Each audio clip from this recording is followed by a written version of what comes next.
Morning, everybody. Just a sound check of everybody joining. We're just admitting more people into the meeting. We should be with you in a few seconds. Thank you very much.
Just a sound check again for everybody joining. Good morning. We'll be with you in a second. Just admitting more people into the session.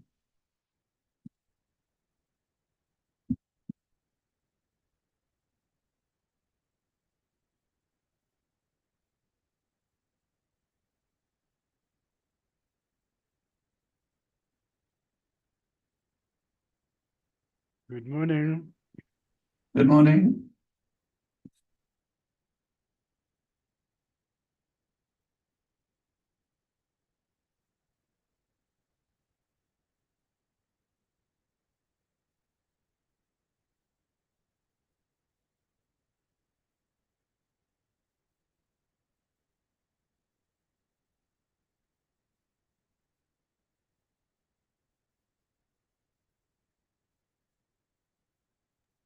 Morning, Craig.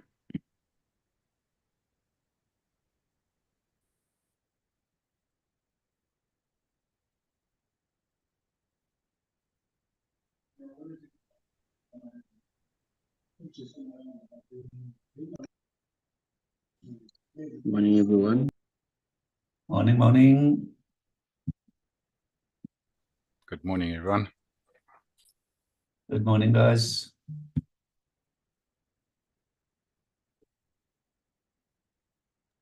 Morning, Andrew.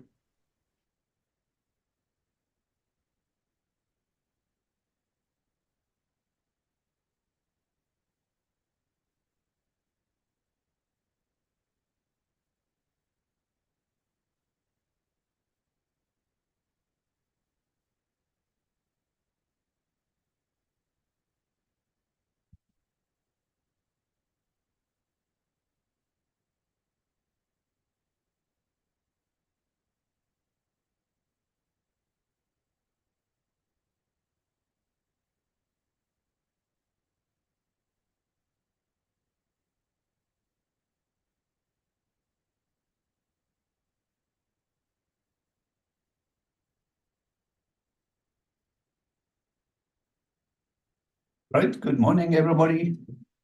Great seeing all the faces, and thank you for joining today. We've been looking forward to the 23rd of May being the MPPA launch. All roads lead to rail, 23rd of May, 2024. Ladies and gents, while we're still admitting many more people into the event, let's do a little bit housekeeping. So we're all aware nowadays of the Zoom chat room. You're welcome to make use of the chat room to get to know each other, share contact details. But the only thing we ask is please keep the discussions related to the MPPA launch and what's being discussed in this event. We'd really appreciate that if you can adhere to that little rule. Also, in terms of the microphones and so on, please keep yourselves on mute. We would like to, have not too many background noises. What we're going to do is during the event, we will not encourage questions and answers during the presentations. We will keep that for the end of the session when we have the panel discussion. There will be certain presenters who cannot attend, till the end. The MC, being Warwick Lord, will then allow a question or two after those presentations, but we will do it as we go along. Ladies and gents, yeah, so keep yourselves on mute. When we do a panel discussion, questions and answers, what we'll do then is when you unmute, we will pick it up in the list, and then once recognized, you can ask your question. So that is how we will do that. So, yeah, looking at the attendees, we've got a great audience today, good balance between public and private sector, and that's what it's all about, to collaborate amongst the different sectors in the industry. And we really appreciate your support. So, ladies and gents, the Transport Forum, as you are aware, is a complementary platform for more than 17 years. And we have valued sponsors and associates who make this possible so that we can have a complementary platform. And we would like to give some recognition to our sponsors and alliance partners. So that is the program. We will have a look at our program just now when our MC takes over. But let's have a look at the sponsors. So the Transport Forum has got a platinum sponsor, C-Track. C-Track's actually been involved with Transport Forum since inception. And we've got then on the first line there, we've got industry bodies who are on a formal agreement with the Transport Forum. We talk about the industry alliance partners. You can see there we've got South African Association of Freight Forwarders, South African Express Parcel Association, got the Road Freight Association, South African Bus Operators Association, African Rail Industry Association, the Safest Stops Association, and then proudly today, the Multimodal Inland Ports Association is having their launch with the Transport Forum, and also being a formal alliance partner with the Transport Forum. We're really proud of that. So more on that, obviously, just now. The second line, you can see that we've got formal media alliances, Railways Africa Magazine, Freight News, Creamer Media's Engineering News, and focus on transport and logistics. Then we've got gold sponsors with the Transport Forum. That's the annual agreements. And we've got their Smart Tab, we've got Control Fleet, we've got Global Trade Solution, Zutari, JC Auditors, Unitrons, University of Johannesburg, Ticket Pro Travel, Bid Air Cargo, Kuba, Go Metro, Standard Bank, and Easy Clear. We want to say thank you very much for these alliance partners and sponsors for making the Transport Forum possible. We really appreciate your support. Just a reminder of the Transport Forum Business Directory has been outsourced to Olga Mashilu, Willem Consultant. There's a number. Ladies and gents, it's only 450 rands a year to get your company listed on this business directory. And it's becoming very popular. We're getting very good feedback in terms of the hits people are telling us that they're getting on this business directory, well categorized. So Olga can help you to get your company listed. You all will also receive an email from myself after this meeting with also the information of the business directory in this email. Right, so thank you, Olga, for administering this for us. So this website, transportseek.com, that's where you will find all the presentations presented today. Actually, more than 700, well, it's more than 900 presentations presented over the 17 years. Very simple but powerful search engine. When you go to that website, you will see on the left, there's a user login where you should log in. Should you not have an account yet, you can click on sign up. The sign up option there, you will then be able to create your own credentials, username and passwords, all complimentary. And then you can log in. Once you've logged in, you go to events, you select downloads, and downloads will take you the simple little search engine. This search engine, there are two ways you can search for presentations. The top field you can use to select or type in a topic or a person's surname or whatever. You hit search and it'll give you all the related presentations. or you can go to category, and category you can select the day's date and hit search, and you'll get all the presentations presented on that day. So that's about our administration and our housekeeping. Now proudly we're back to the MPPA launch, Multimodal Inland Port Association, all roads lead to rail, and I'm proudly handing it over to our chairman and host for the day, and MC, Mr. Warwick Lord, who's the chairman, Multimodal Inland Ports Association. Thank you very much, Warwick. Good morning, Andy. I hope you can see me and that I'm audible. Yes, sir. Okay. Good morning, delegates. It's a great privilege to be addressing you today with more than 256 registered delegates. Very excited to see that it has created a little bit of hype, and would like you to specifically welcome you to this event that we see as the dawn of the rail renaissance. I also see this as an imperative as opposed to a nice to have, as we've seen the supply chain issues that we've experienced. By way of introduction, my name is Warwick Lord, and I'm the chairman of the Multimodal Inland Port Association. I have the privilege today of opening this event, as well as setting the scene for the other speakers that we have, who are hopefully going to do an excellent job, but who in their own right are experts and giants in the supply chain itself. Please can I ask you to hold all your questions to the end, alternatively put them in the chat room, as we will then address them in the panel discussion at the end. Just some housekeeping issues. There are some of the speakers that unfortunately can't stay for the panel discussion. Specifically, they are Russell Bykes and Gavin Kelly. So they will be taking 2 questions at the end of their speech or on the end of their presentation in order to answer questions and not leave it unattended. I would like to start my presentation today with 2 quotes. The first quote is from Napoleon Hill, and he says, "Whatever the mind can conceive and believe, it can achieve." The second quote, which is anonymous, is, "Hope is the ability to hear the melody of the future. Faith is the courage to dance to it today." These are very inspirational words as we go into this changing environment we find ourselves in the supply chain. And I really hope that you are starting to hear the melody of the changing supply chain that will lead to efficiencies for the SA Inc., and that we have the courage in order to have our dancing shoes on today. Harry, if I can just ask you to please put up the order of events again as I go through the various. Okay, so after me we'll have Dr. Unita Mare, who is the Chief Executive Officer of the South African Association of Freight Forwarders. Very excited to have her discuss the ideal SA logistics network and the backup port operations. We then are honored to have Mr. Russell Bykes, who I understand has been at the Cape Town office since 4:30 this morning to ensure that he's not late for this presentation. So we thank him very much for that. He will be taking us through rail as a critical connector between landside and seaside logistics. We'll then have a short comfort break, stretch your legs and get some coffee.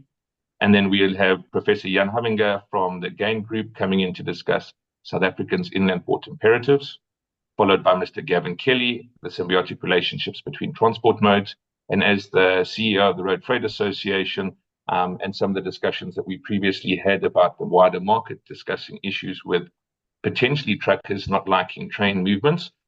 This will be dispelled in his conversation or his presentation. We then move on to Dr. Ria Vosloo, who is got a wonderful presentation on connecting the highways and byways of the sea to the inland portions. So we then move on to my presentation. If you can bear with me a second while I share my screen. Harry, you just need to participate. There we go.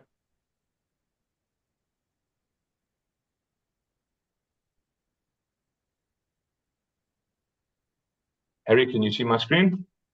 Perfect. Okay. So just to take you through the order of the conversation or the presentation I'll be giving you today, is first I'm going to tell you a little about MPPA and its purpose, then its current membership, as well as its key objectives.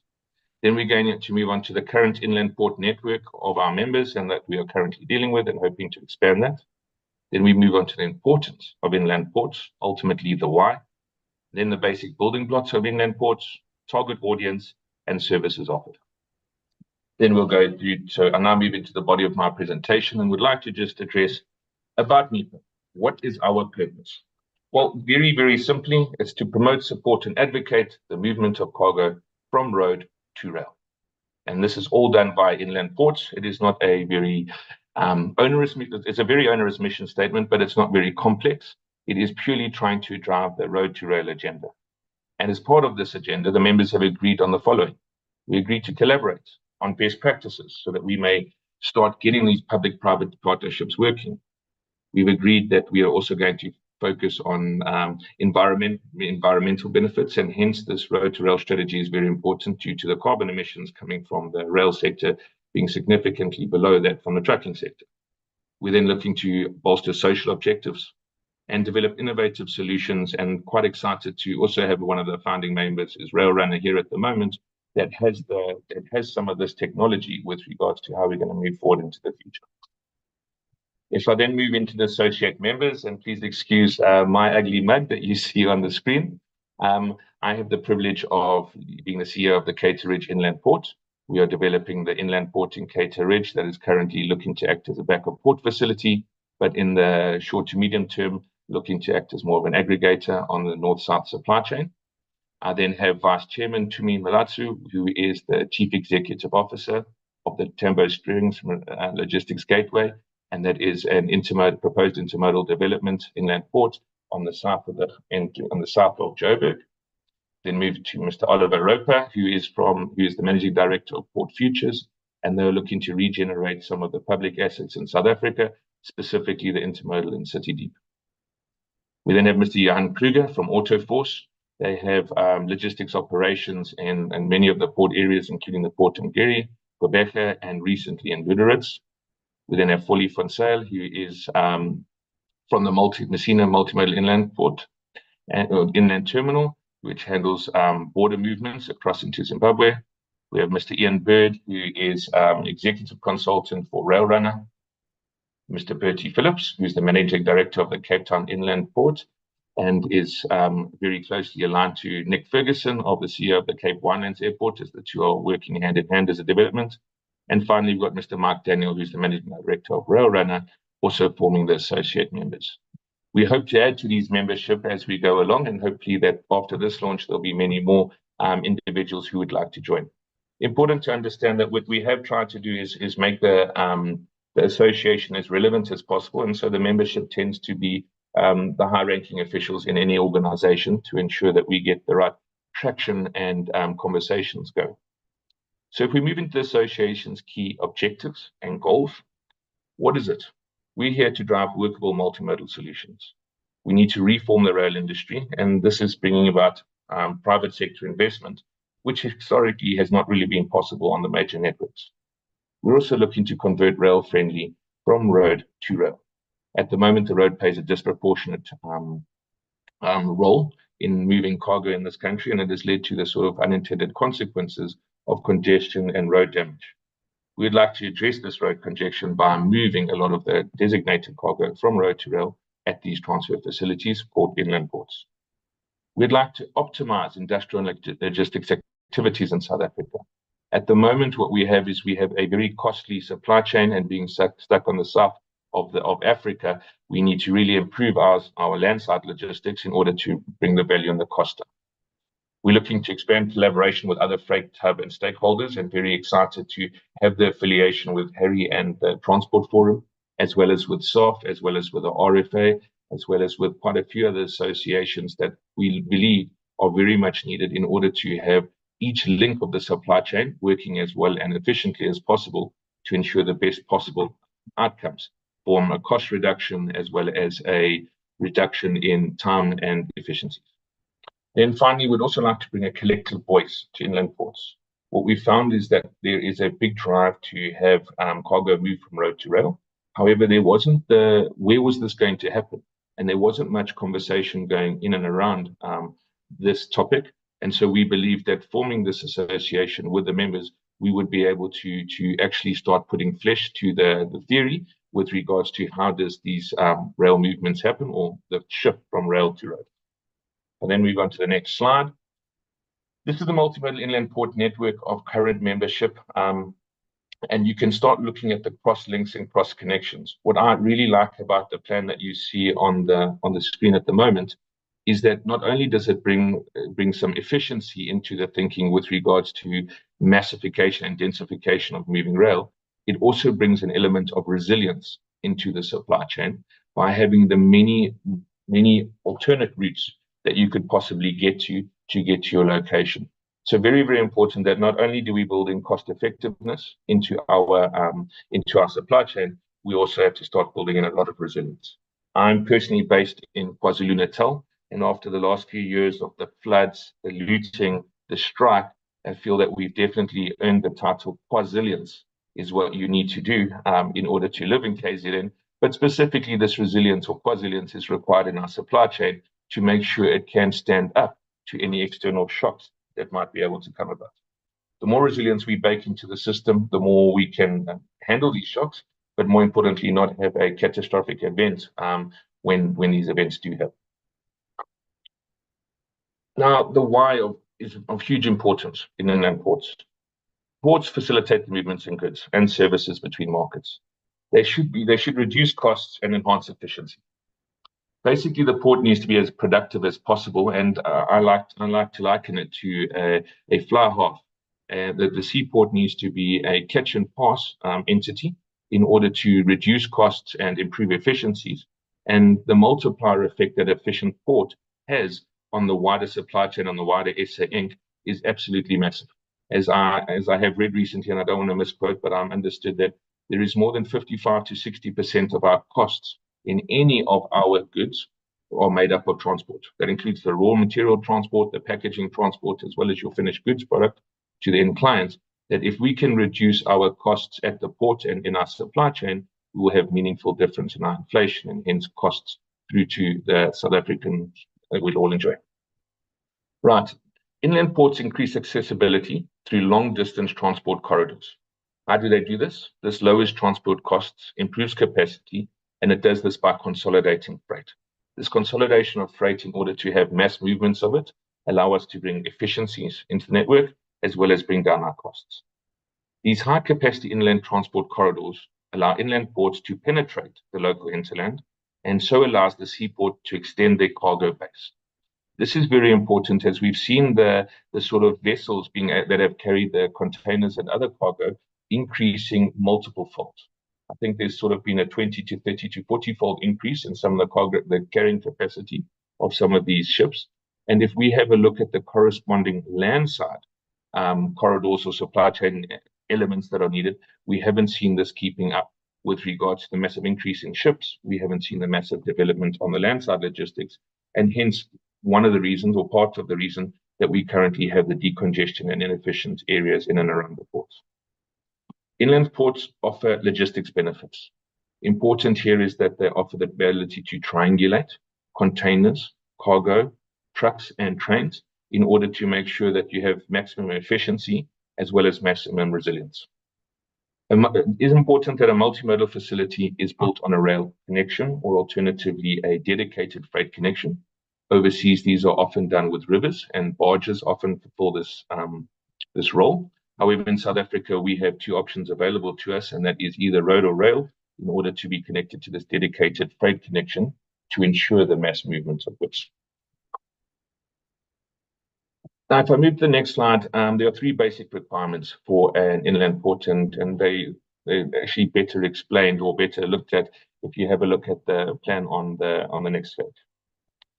Firstly, a multimodal terminal facilitates the presence of logistics activities by utilizing a gateway corridor and offering a high connectivity level, i.e., it basically needs to be able to handle huge amounts of cargo on a regular basis.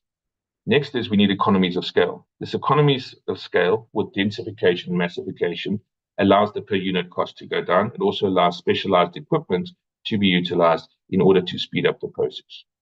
The final element that is needed for a dry port, or the basic principles of the dry port, is co-location. We call this the freight villages, where clients who are like-minded or alternatively have similar cargo profiles or cargo demands are now situated in the same area in freight villages. This reduces the cost of last mile logistics as well as improves once again the massification and acts as a big yard of yards, enabling stockpiling and moving of goods.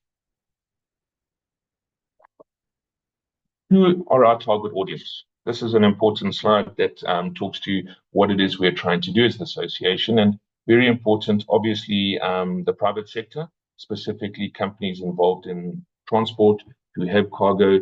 Any company that's involved with the supply chain, we would appreciate you joining us, as every voice helps with bringing a more unique and bespoke, robust system to the market. The next one is state-owned enterprises.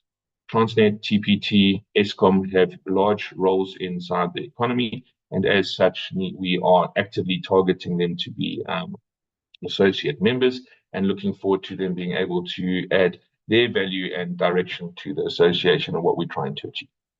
Finally, government in its various forms. As we move through this rail renaissance, what we are seeing is the requirement for legislation to change.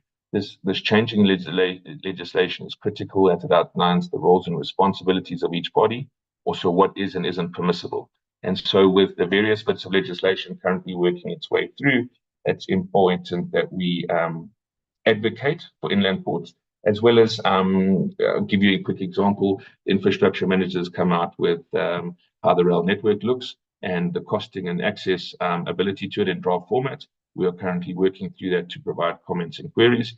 There is also currently a draft master plan out for the entire transport network that also requires input and is starting to put rail in its rightful place as a critical conveyor of specifically cargo, specifically designed for it. Now, what are the services we are looking to offer from MPPA? At the moment, as a fledgling association, we are still finding our feet with regards to exactly what it is we're looking to do, or all of the various points. However, the association's role is to facilitate free trade, provide infrastructure. A lot of these members, or all of these members, or a lot of these members currently are inland port developers. As such, there's huge amount of infrastructure requirement, and this is obviously capital intensive.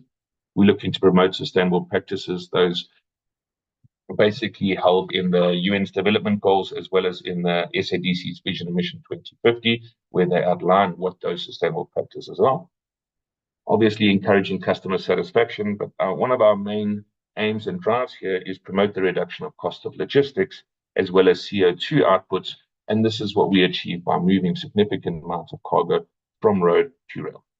We would also see ourselves as acting as a unified voice for inland ports, as specifically this has previously been only available to the public sector, and specifically Transnet being able to offer these services and developments, and as such the private sector hasn't had the ability to speak in one unified voice on what so far has been a relatively fragmented thought process with how inland ports should operate or be designed and developed. What is the purpose? Simply, the purpose of MPPA is to promote, support, advocate for the movement of cargo from road to rail via inland ports. What are some of the member benefits we see? And I think the first two, well, not the first two, I know the first 2 points here are more benefits of being situated inside an inland port. And those are, as previously mentioned, co-location, reducing time and distance on the road, provide additional value for inland ports. Once the dry port is operational, the value of this land increases significantly. This is an important element just to bring out that a lot of the members on this association at this stage are historically property developers. And as such, we have had a very heavy bias towards how the property development side would look at. And what we are now looking to do is focus a lot more heavily on sorting out the rail and the supply chain links in order to accommodate the requirement for these additional warehouses or alternatively terminals to accommodate the increasing supply chain. Other membership benefits are the MPPA members will be able to share ideas, i.e. we are able to collaborate in a sharing environment. This is important as the supply chain and specifically the policy and thinking around it does change. This collaboration and constant testing of ideas against other ideas with other vested interests really helps with regards to having a solution that is robust and fit for purpose. An important bit that we're currently working on is we are working on an interchange agreement between the various inland ports.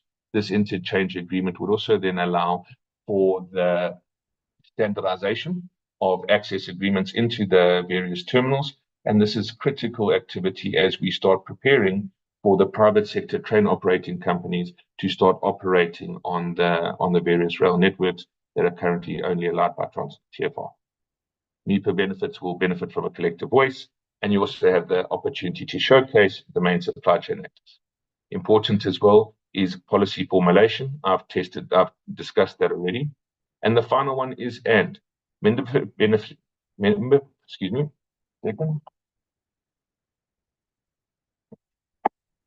membership benefits are there to be expanded upon, and we are at this exciting junction, the start of this association, look forward to seeing what other membership benefits or benefit to the membership we can bring.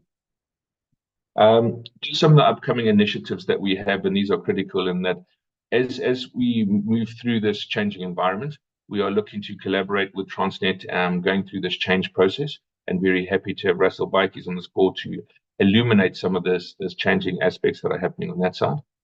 We've also identified business models as well as technology in order to improve the road to rail handover, as well as the connectivity between the various inland ports.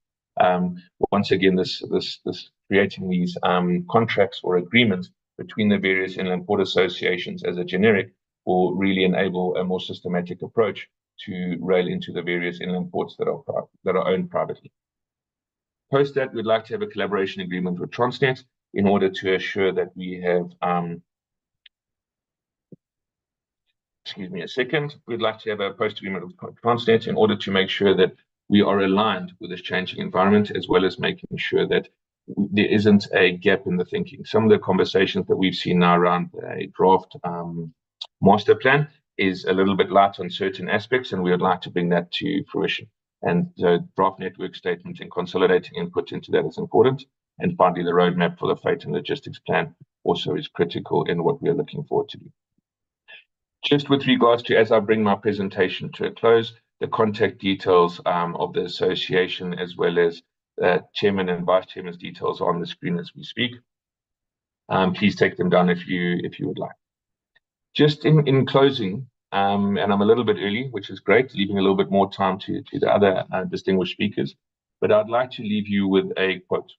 The quote is by J.C. Marino, and it goes like this. In every journey comes a moment, one like no other. And at that moment, you must decide between who you are and who you want to be. I believe we as South Africa are in exactly this position at the moment with regards to our supply chain.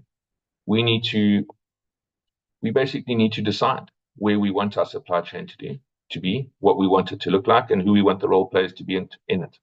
I'm hoping that you are currently hearing the melody that this is allowing us to hear, and we roll up our sleeves and start dancing to this tune so that we can start actually developing the supply chain into the supply chain we want. I'd like to God bless you and God bless Africa, and I thank you for the time we've had so far. If I can then just stop sharing, give me a second while I do that, please. Harry, am I stopped sharing yet or not? Yes, let's pull up the program. Okay. So if Harry just pulls up the program quickly, I would like to now, and it's my great privilege, to introduce Dr. Unita Murray, who is going to speak to us about the ideal SA logistic network with backup port operations and freight villages in a multimodal structure. Thank you, Unita. Thank you, Warwick. I'm going to share my screen. So if that's okay, Welcome, Unita. Yes. Can I share from my side, Larry? Yes, you can. Okay, let us. On your behalf, doesn't matter. Yeah, let I just quickly open it.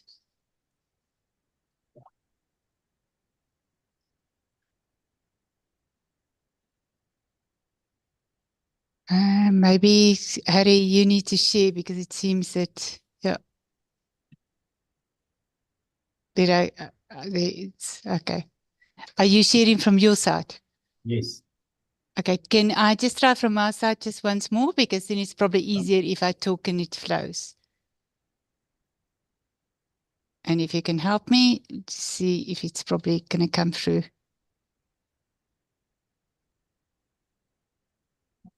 Just slide view. Yes, that's fine. I think it should be correct now. Perfect.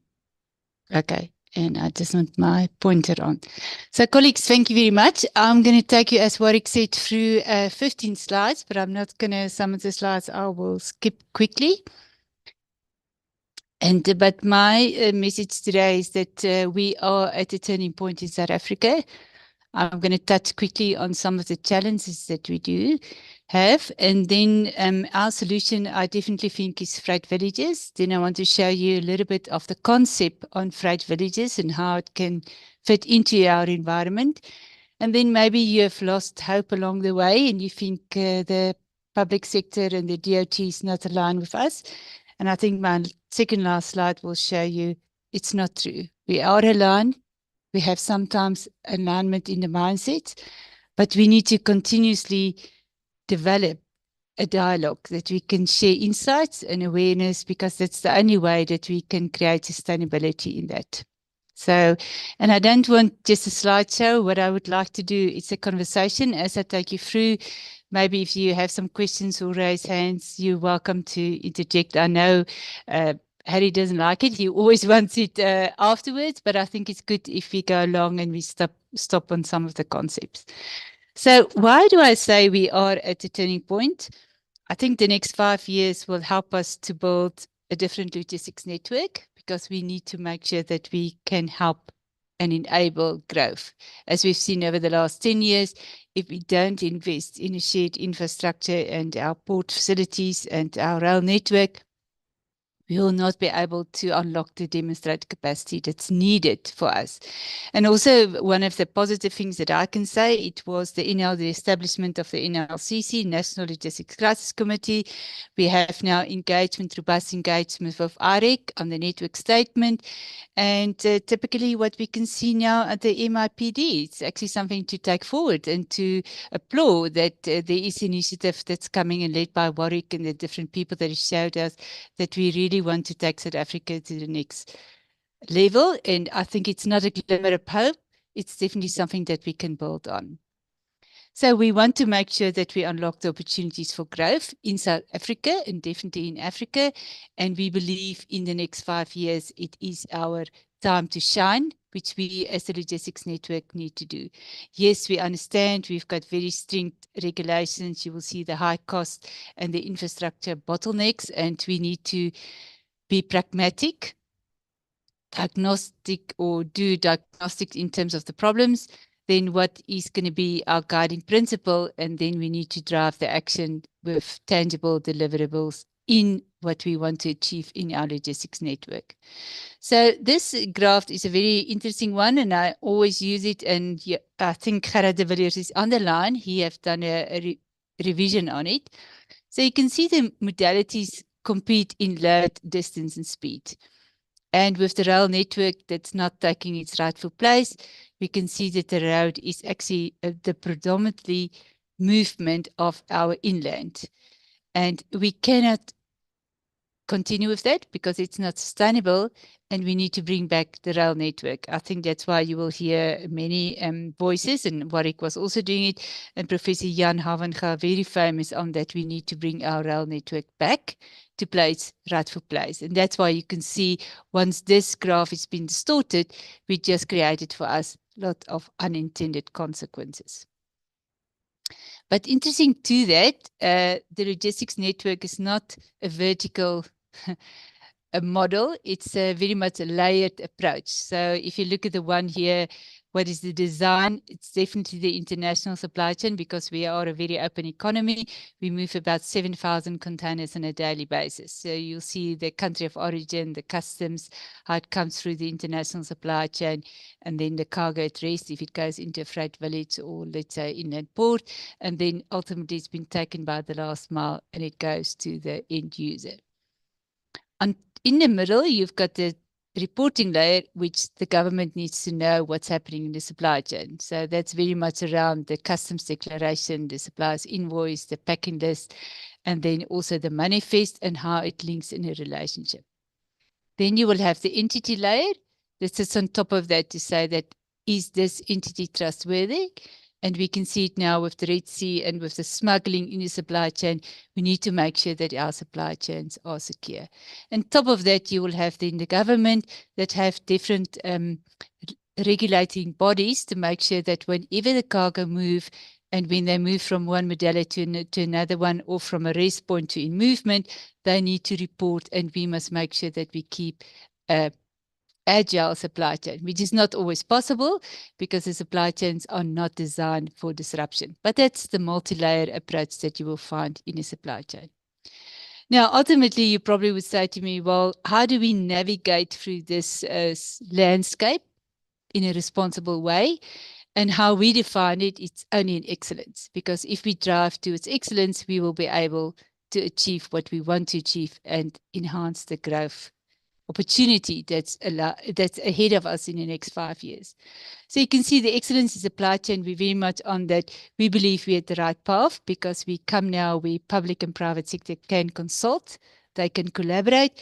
And many of my colleagues always ask me, well, we speak too much, or we have already spoken. And that's not the idea. It's that it's a continuous dialogue, and we must continue the display that we have the insights and we understand how the supply chain links together. Then also we've got a shared infrastructure with a shared responsibility. We cannot pinpoint it to one modality or to one role player. It's not at all. The design of a logistics network is a shared responsibility.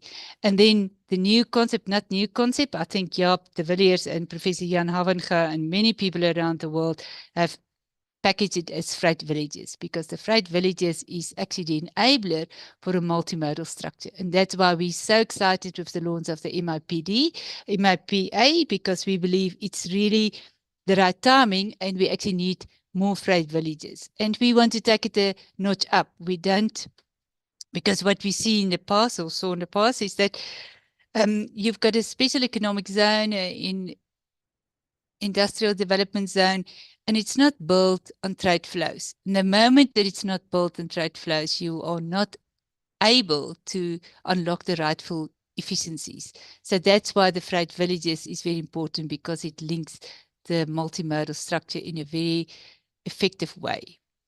So just to give you a little bit of what do we believe is the benefits, and you can see there it's definitely to reduce the cost, the time, and also what you find now in that it promotes sustainability. And sustainability is very much that you have then critical mass, and you can also leverage, as Warwick was saying, different companies working in the freight villages, and you will have then a concentration of expertise. Now, just to give you a little bit of concept on that, it's a designed area. It definitely has the advantages that it will help us with the time, the cost, the resilient factor, and also sustainability.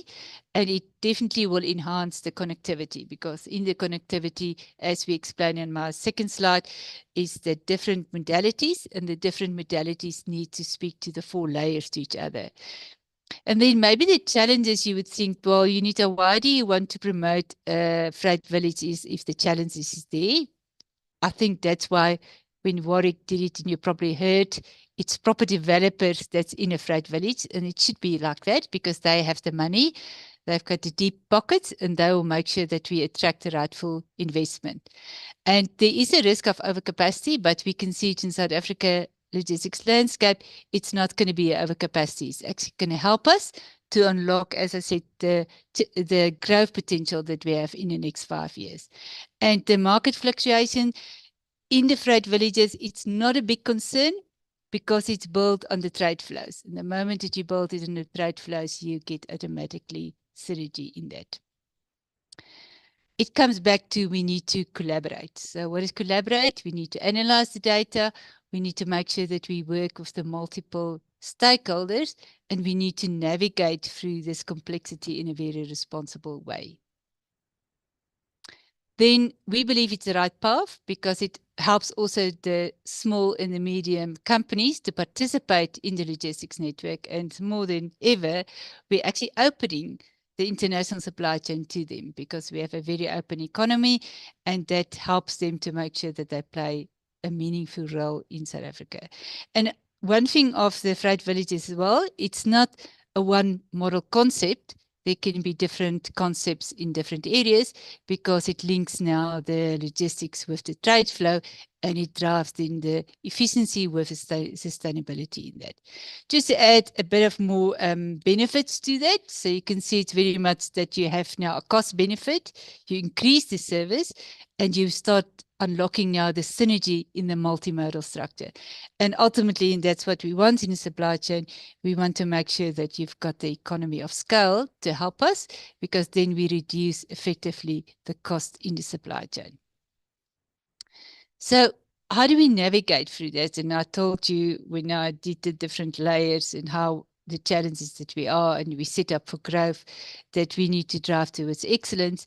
And now we come to a stage that, well, how do we do it? And how do we think we are on the right path? So maybe in this picture you've seen, because it was being centered by the Department of Transport. And just to show you, it's sometimes we in private sector have very diverse opinions, and we think the government is not aligned with the new concepts. But this piece of diagram was coming from the DOT, and it's actually quite exciting for us to take this diagram forward. So if you remember one thing from my presentation is this diagram, because you can see then the DCT, which is Durban Terminal, with the Pier 1 and Pier 2, which is our largest container terminal in South Africa, links then with a portal, and that goes to the Bay Trade, which is very much the backup port operation, and we can also include the King's Rest. Then it goes a little bit further, which is in the short haul, the Cato Ridge, and we want to classify them as freight villages. And then you've got the long haul, which is then the Kaalfontein, the City Deep area, and the Tambo Springs. So if you think we as the private sector have all the intellect, it's not. It's that we have joint intellect, and that brings me back to the initial slide that I have, or when I start on the growth potential, that we need to collaborate. And I think when we want to unlock the opportunity in Africa for the next 5 years, because we are situated to take up that opportunity, we must continue this conversation and dialogue, that we can share the insights and show that we're on the right track. So we very much align. We are excited because we think the PSPs is also going to help us in our logistics network to unlock the rightful demonstrated capacity. So with that, colleagues, that's I think the last slide is just a nice quote, but Warwick, congratulations. And I think it's a well-added addition to our logistics network, and well done with your thought leadership and how you want to enhance our logistics network. So that's maybe the last slide, if I come there. And it's an old one from Henry Ford, but I think he had a lot of wisdom when he displayed that, is that when we come together, it's great, it's a beginning, but ultimately we as the South Africans want to work together. It's our country, it's our logistics network. We want to unlock the rightful demonstrated capacity, and we have hands on deck. We're fortunate to have all the intellect in the room today. Harry, you've got a way that you bring us always all together and we can share the intellect. But my message is that I think we're on the right path, the right track, and we have a responsibility to build with the right intellect to create and to take the next 5 years opportunity heads on. Thank you very much. Unita, thank you very, very much for that presentation. And specifically your emphasis on the fact that we're at a turning point. I know we've spoken offline about this many times, and it's now critical that we start putting our shoulders to the wheel and start actually developing all of these various ideas in a collaborative manner. Just if I can highlight or highlight some of the issues that you brought to the fore. Interesting concept or construct that I hadn't heard before is we need freight villages, as historic industrial developments are not geared towards trade flows, and they are built for other alternatives. And as an industrial developer, I can say that that is totally and utterly true, in that what we look at is ultimate clients who would undertake the various purchases of our developments, as opposed to sorting out the supply chain or logistics movements before we then go and look for the various clients. And we tend to be dictated to by the type of clients we get, ultimately with what we're trying to solve at our various property developments. Finally, if I can just also harp on the collaboration that you have mentioned so many times, and that's both public and private sector collaboration, that we need to work together, hold hands, because this is all in our own best interests, i.e. we all have to work to SA Inc. So I'd just like to thank you for your presentation. As always, it was meaningful, to the point, and really appreciate it. Currently, if I can just ask Harry to please reflight the agenda. We are now going to move on to Mr. Russell Bykes from TFR, who's the Chief Executive, who is now going to present. We are running a little bit ahead of schedule, which is actually very good our side, as it will give us more opportunity in the panel discussion to answer questions. But please do also put your questions to Russell in the chat box, as he will be taking two questions after his, or a few questions after his presentation. If I can now hand over to Mr. Russell Bykes, the floor is yours. Thank you very much. Thank you, Warwick. Russell is still going to join us. He told me he'll join at 9:50, which is now. I've just sent him a message prompting to join. So let's just give him a few seconds to join. Okay, Harry, that means myself and Yonita are going to have to fill up the space a little bit to make sure. Maybe, Warwick, I just want to give something, and it's just slipped my mind when I was in the freight villages. Ideally, what we want in the freight villages as well, that you will have the deployment of other government agencies, and you work with the freight villages then similar to the inland ports. You actually then create a customs control environment, so they can do inspections there. Maybe the ocean bill of lading can be cut there, and we can see how we can work to make it then as a place of export, specifically as I've done on the one slide to show that there's incubation for small and medium enterprises to enter into freight villages. So maybe it's something that I didn't express well, but I think it's a journey, but we definitely can bring in those different other government agencies, because then we work with the different layers to speak to each other. Yonita, I concur 100% with that. And any of the time-taking activities that would normally take place at the port of entry, whether it's an airport or port, should ideally take place at these inland ports, at these freight villages, as this is where cargo is sitting for a period of time, as well as the vehicles that are in it. So if we can take away the time-taking activities from the major ports themselves, and they can then, and once again, to use my rugby analogy, apologies, they can become like a good fly half, and the port is there to catch and pass, catch and pass, catch and pass, as the most expensive assets. That's how I believe that we need to utilize them. So whatever time-taking activity, whether that's vehicle inspection, cargo inspection, tax clearance and customs and excise goods, as well as ultimately veterinary visits from the state's vets, our view is very simply that all of the time-taking activities should then happen at these freight villages while the trucks and cargo are waiting anyway. Yeah, and also what we can see now is that IT, or let's say technology, is a superior enabler. It's not the answer, but it's a superior enabler. And that's what we want to do in the freight villages, because I know some of the colleagues on the line probably would say, well, an inland port is a terminal with a concession. We understand it is different terminologies. But I think if we want to make our logistics network agile and sustainable, we need to make sure that, as we've done now with that picture that the DOT have done, is that the trade flows are built on the logistics network. And that is going to be our sweet spot going forward, that we make sure that we enhance our trade, or let's say our freight villages, our multimodal structure, because it will not help us to continue with the road, as the one slide was saying. 80% of our freight domestically move on the road, and our roads, as we all know, simply just cannot contain that volume. Where the freight villages is so well situated, because it can link in the different modalities in a cohesive approach. And I haven't seen my colleague in the line, I think Evert de Ruyter, but he's also very much done some work on what is the freight villages in America doing. I've just spoken to Russell. He said he will join in a few seconds' time.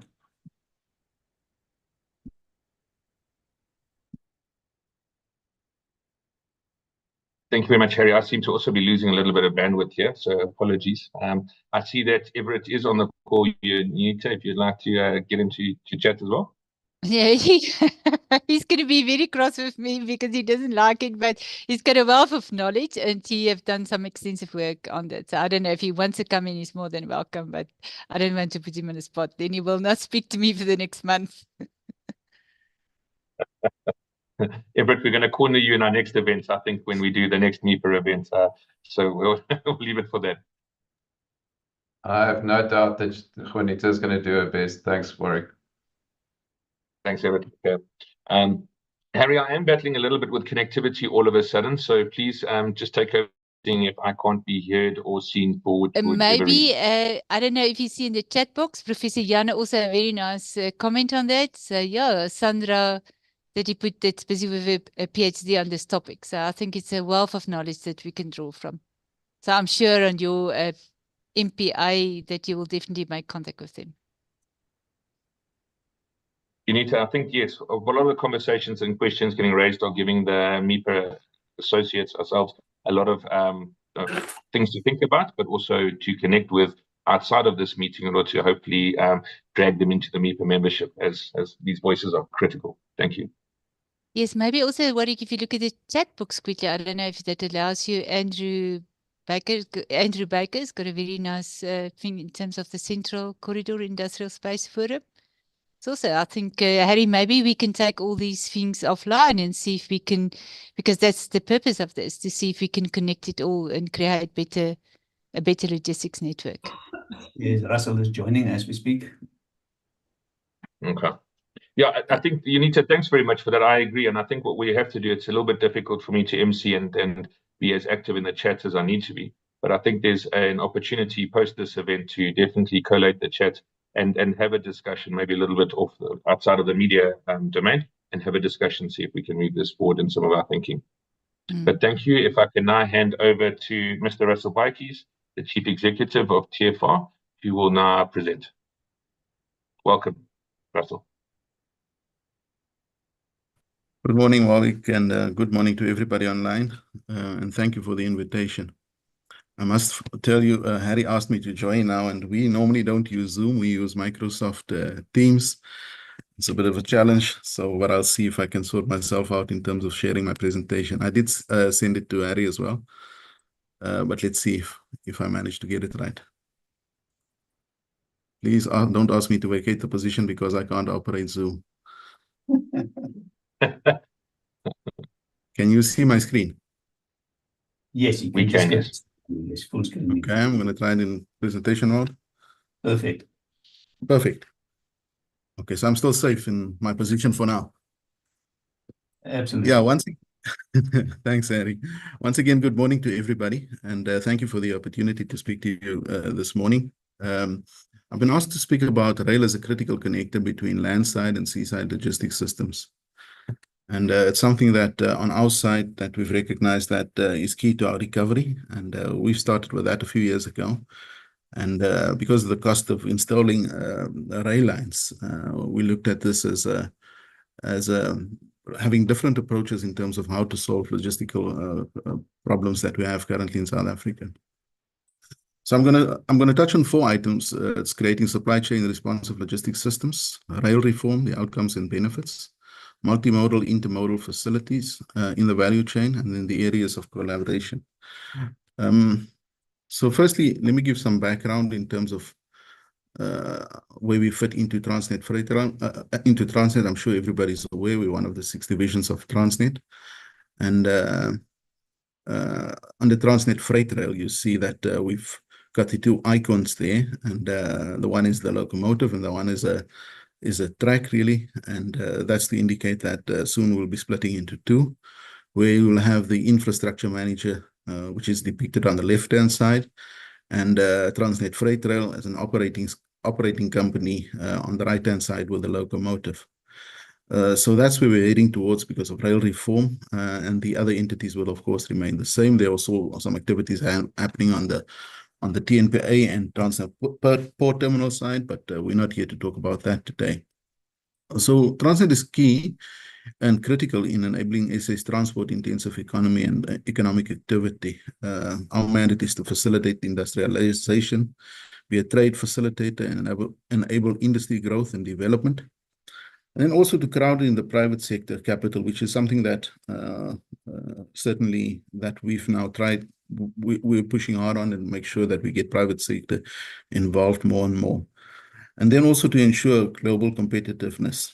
I must tell you, just from a crowd private sector participation point of view, our approach, and certainly since I've been here and Michelle has been here, is to engage more with the private sector and see what sort of solutions we can come up to make sure that we improve the logistics system in South Africa. And it's sometimes funny to me when I see people comment about this entity is paying for this for Transnet and this entity is paying for that. The idea is really to get the private sector more involved so that we can work towards better efficiency for logistics in South Africa. So we have a reinvent for growth strategy, and that builds on the turnaround of the business. So our approach is really to have three main focus areas, and that is to fix and optimize the business, and then to transform the business, and then also to grow the business as we go forward. So the two-pronged approach for fix and optimize and transform the business. The one is optimization and enhancement. We have a deep focus on the recovery of the volumes from key operations in the ODs across the organization, and then improved execution of the segment strategy approach to drive commercial returns across the operations. The second part, to transform the business, is also to then align ourselves to policy changes, and that means rail reform, rail sector investment, and rejuvenation. We're busy with the establishment of the independent infrastructure manager with the regulated asset base, and then also allowing for access for private train operating companies. So the transformation of the organization is really to transform parts of the organization to meet the requirements for sustainable growth as we move forward. So just on the recovery plan, we've got per corridor, and I don't know how much longer we'll have the corridors. We might change that. I've certainly said that we want to change from the inward-looking approach that we have in terms of corridors to go back to a more outward-looking approach, where we align ourselves and structure ourselves to industry. Like we had before, we had these business units. We had the coal business unit, iron ore and manganese, steel and cement, we had containers, agri, and this is a direction that I would like us to go back to, because I think you're better aligned to the customers and you can serve them better. I remember in my previous role as general managers for iron ore and manganese, we used to get industry experts to talk to us about what's happening in manganese space and the price, and the iron ore price as well, and what we could forecast, or what the forecasts were in terms of those prices. I think it's important that from a business point of view, us being so key to, especially on the mining side and other industries, that you understand the market well and you know what's going to happen, or you get the best possible sense of what is going to happen, so that you can align your strategies according to that. Which brings me to how we want to grow the business as we move forward in terms of expansion. And we have growth focus through enhanced delivery of our 9 key segments, and then also leveraging private sector partnerships in various aspects of value chain. This is to enable effective delivery of overarching programs to drive the repositioning of the business. So the segments are the ones that I spoke about. So you'll have manganese, iron ore, the coal, some of the commodities that we have on the northeast corridor, the chrome, the magnetite, the containers, the agri. These are key segments for us as we move forward. So the South African economy requires an efficient logistics sector to remain competitive on the global market. So we've seen that, and we know the role that we have to play. We've not played it well over the past few years, but it's important that we get that back up. And as we move forward, it will not only be Transnet, but other operating companies in the rail space as well. So if you just look at our global trade location, we're far from some of the key markets. We have high transportation cost. The location of the productive industries. Our economy is very transport intensive. You have these economic hubs and mining areas that are far from the ports, and spatial planning has always been an issue which affects us all. Then you see the large portion of SS GDP, 27% within primary and secondary industries rely on efficient logistics for its sustainability. And if you look at road currently, it's got 85% of the total freight market share, and road dominates general freight and break bulk sectors. SA economy is exposed to suboptimal transport mode, increasing direct and externalities cost. Transport makes up more than 55% of the total logistics costs, and optimization of this element will impact cost of inbound and outbound logistics, improving competitiveness of the industrial sector. So we understand exactly what needs to happen in terms of how we increase and make the logistics sector, at least from a rail point of view, more efficient, to bring down the cost of logistics and make sure that we provide solutions. Nobody wants all these road trucks that we have currently on the road, especially the long haul services. That should be really more on the rail. The second aspect that we want to talk about, or I want to talk about this morning, is just the rail reform, the outcomes and what possible benefits we see out of that. So we've got the national rail policy, and we've spoken a lot about that. But the objectives are really to for rail sector investment and rejuvenation, and then also to stimulate the economic growth, and then institutional repositioning. The outcomes are then a fair and non-discriminatory access to rail infrastructure and terminal facilities, regulatory frameworks and oversight mechanisms to ensure fair competition, transparent tariff setting mechanism, which is something that's quite topical currently, the tariffs, capacity building and training programs to enable private train operating companies to meet safety and operational standards. Very important that we have performance-based contracts linked to service quality.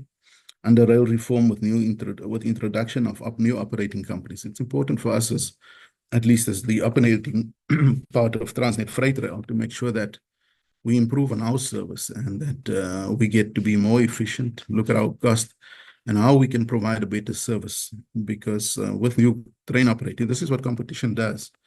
You have to make sure that you offer a better product to customers. And we understand that reality very well from Transnet Freight Rail point of view, from the TFROC side. And our purpose is really to make sure that we get ourselves fit, we improve our service. Some of these things, I must tell you, are not overnight fixes. We've seen some good work being done on the container corridor. On the GFB side, especially, we've seen some good growth. If you take year-on-year numbers, manganese is doing well. And then we're also seeing some green shoots in terms of some of those commodities in the Northeast, like that I mentioned before, the chrome, the magnetite. But there is still more to be done. Then also clear and transparent requirements and procedures for private TOCs, and collaboration and partnerships between Transnet and private TOCs to leverage each other's strengths and resources. So these are the outcomes really from a rail sector point of view. So how it would look as we go forward. So currently I have the rail market where you have, at least from a freight point of view, you have TFR and then you have TE supporting it. And TFR is then the infrastructure owner, infrastructure manager, and the operating company. So what we foresee then as we go forward is that you'll have the TRIM, you'll have TFROC, and we might change this TFROC name. I think it was an interim name, but I think it's sticking. So we might have to change it very soon. And then you'll have other train operating companies like that, TOC1, TOC2, as we move forward, and even more operators as we go forward. The role of the infrastructure manager is to be the network owner and operator, and the network operator in this case, allocating train slots and ensuring safe operations on the assets, providing traffic management function, maintaining the network to approve standards, determining access fees through the IREC and the regulator, and the terms that are published in the network statement. Also negotiating in network access agreements in a non-discriminatory manner, selling train slots at regulatory approved prices. And like I indicated, the Transport Economic Regulator will regulate access and pricing arrangements. What we've done on our side is, with a split, we've sort of implemented these Chinese walls. So I'm more on the operations side, even though the project team and the interim infrastructure manager report to me. From a project point of view of implementing the infrastructure manager, they report directly to the group chief executive. because we want to make sure that the team stays objective and we don't have any, from an operating point of view, too much influence in terms of the network statement. I, for instance, did not sign off the network statement and the fees. We made a presentation also last week to the IREC from an TFROP point of view about our views in terms of the network statement. So we try and keep that as an independent team and let them carry on with their work without influencing that too much. So what we've seen in terms of for rail reform is what that does to the markets in terms of the growth of freight.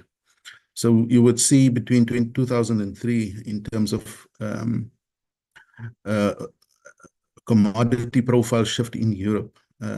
2003 is probably around the time where I think Germany also did it. And you could see that some of the commodities stayed fairly stable, but some of the other commodities, like for instance, I would say containers, you can see there's some nice growth on the agri side. And we see this also going to happen on South Africa's side. So what we've seen, for instance, is, and we visited Deutsche Bahn last year, is that the numbers start picking up and slowly, and around about 2010, 2011, you could see a significant jump as new train operating companies started building capacity. You can also see on the right-hand side the growth of intermodal freight on rail over time, and conventional traffic staying fairly static, while there is this jump in terms of intermodal traffic. So some of the national interventions to improve the performance of the logistics sector is tackling the challenges facing the freight logistics systems, tackling the issues of limited export, but investment in job creation in affected sectors. So then the NLC was established to address immediate challenges via focused interventions, and that is looking at upgrading equipment and infrastructure and assisting at least Transnet with that, looking at operational performance, getting some old heads to assist us with just improving on the operational performance, driving specific objectives, increasing rolling stock availability. We've spoken a lot about the CRRC locos. Hopefully in June we can have some positive announcement around that, in terms of what are the plans that we have in place to make sure that we get these locos back in service and increase our capacity from a movement point of view and our ability to move more volumes. Security, of course, also a key issue for us, collaborating closely with some of the customers. I think on the North Corridor, we have a good system in place there where we share the cost, at least for the coal line portion of the North Corridor. And as Transnet, we carry the cost of the rest of the North Corridor. But it's working well. We've seen some good improvement in terms of that. And from our side and with the customer side, we need to make sure that we sustain that as we move forward.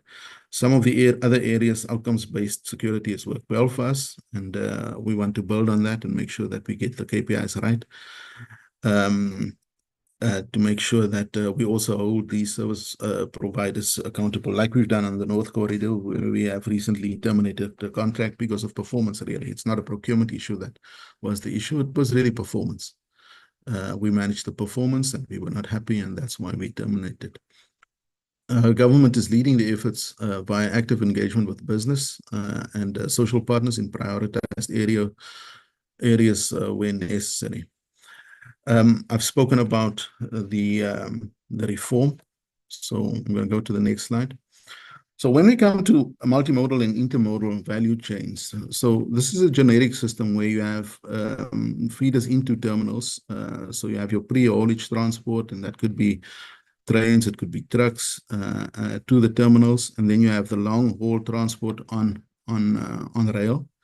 And then on the other side, again, terminal activities and the post-haulage transport, then that goes to the destination, whether it's the port or the backup of port systems that we have. So we've put together here an illustrative integrated intermodal value chain system, where again, you have your satellite terminals coming to inland hubs like the Bredcons, the City Deep, Cascon, SACD, Bridge, Newcastle and Ladysmith. And then we have the long haul. Now that long haul could be either to a back of port terminal or to a near dock rail terminal. So you have Dubai Trade Port, you have Cato Ridge, Bayhead or Clearwood. And then you can from there have a porthole to the port in Durban, for instance. Or you can go to directly with the train service on train. You can go on rail, go to King's Rest, MSC or Newland, and then have a short haul to the port. We have just started again the short haul on the Durban side to see how we can, especially on the imports, get some of the train movements going there between the port and then to Bayhead or any of these other near dock rail terminals. Something that we want to build on as we go forward. Like I say, we have to be agile. You cannot just today say you want to move from origin to destination. You have to be agile about these things and see how you can get road also to assist you with some of the solutions that you're implementing. Areas where we've seen collaboration, certainly from a port point of view. Key one for us is, of course, manganese, what we've done with manganese. So before we had like a 5 million ton capacity at the bulk terminal in Gqeberha. And we also did some exports. I think it was at the time about 1 million tons that we did via Durban. And that was really the export offloading capacity that we had for manganese through bulk connections in Durban and then through the bulk terminal in PE. Since then, we've started railing manganese to Saldanha.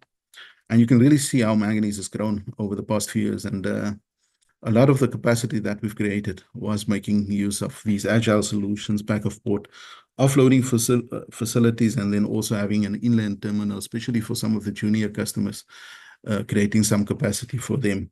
So you would have a mine production, you could go either to an inland terminal like we have for manganese at Luatla, or you could go straight from the mine onto rail, then either go to the port or the back of port terminal and then offload your cargo and then have a short load for trucking into the port.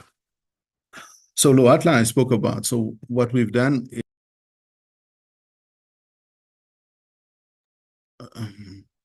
am I back on? Yes, you are. Somebody muted me. So what we've done at Luatla is really low capital facility that we've created there using manual processes. We have front-end loaders. So customers essentially, and these are the junior customers that don't have loading facilities. They bring their cargo to Luatla, we create stockpiles, and when their train arrives, these trains are loaded at Luatla, and then we rail it either directly to the port or to a back of port terminal. You can see the common user facility in Luatla, how the volumes have grown. 2013, we did, what is that, about 200,000 tons. And last year, we got close to 1.8 million tons. And these are volumes, and this is capacity that we've created for mines that do not have a loading facility. And this enabled us to increase the manganese volumes. Manganese, you can see, has grown significantly in the next slide over the last couple of years, from about 5 million tons, just over 5 million tons, to, if you add the two numbers up, about 15 million tons. And that is because of these agile solutions, not just saying you need to have a loadout station and you need to take it to a bulk tippler. There are other ways that you can do this. So if we did not do that, we would have been still around the 5 million tons number for manganese. And you can see through these other solutions, the back of ports that we've created at Gqeberha and Saldanha, that has enabled us to grow an additional 10 million tons of manganese on rail. And these are the possible solutions that we need to think about as to how you can make use of rail so that you get to a consolidation point of an offloading point and then do the short haul on road. From an agri-multimodal intermodal terminals on the Western Cape side, we've got the regional, our view is that we can have regional inland terminals and channels. So for instance, Uppington, we looked at Ashton, there are a few here around the Western Cape, then Addo and Kirkwood, where you can also then do a consolidation where customers would bring their product. We would then rail it either to the port or to a facility in Bellville called Belcon, and then from there have a short leg into the port of Cape Town. We've set Belcon up for that function specifically. We have then a mass evacuation of empty containers coming to Belcon, where they then are distributed to the various depots, get loaded, come back, and when the stack is open, then we have a short haul service that we run from Belcon into the port. Customers are keen on this. We've seen quite a lot of activity in Belcon over the past year or two. One of the key customers, the shipping lines, is building a cold storage facility at Belcon currently to consolidate their traffic. They've installed significantly more reefer plugs than we had before, and that's just to create the capacity because it eases the congestion at the port side, and there's more space for customers to then do the activities and do their planning on this side. So it's our view that collaboration can unlock significant value, optimize supply chain performance, and strengthen the competitiveness of rail logistics as a critical connector between landside and seaside transportation systems. And we see rail intermodal collaboration between rail operators and inland terminals to optimize cargo handling and enhance supply chain efficiency. Close coordination of and timely transfer of goods between rail and other modes. This minimizes dwell times.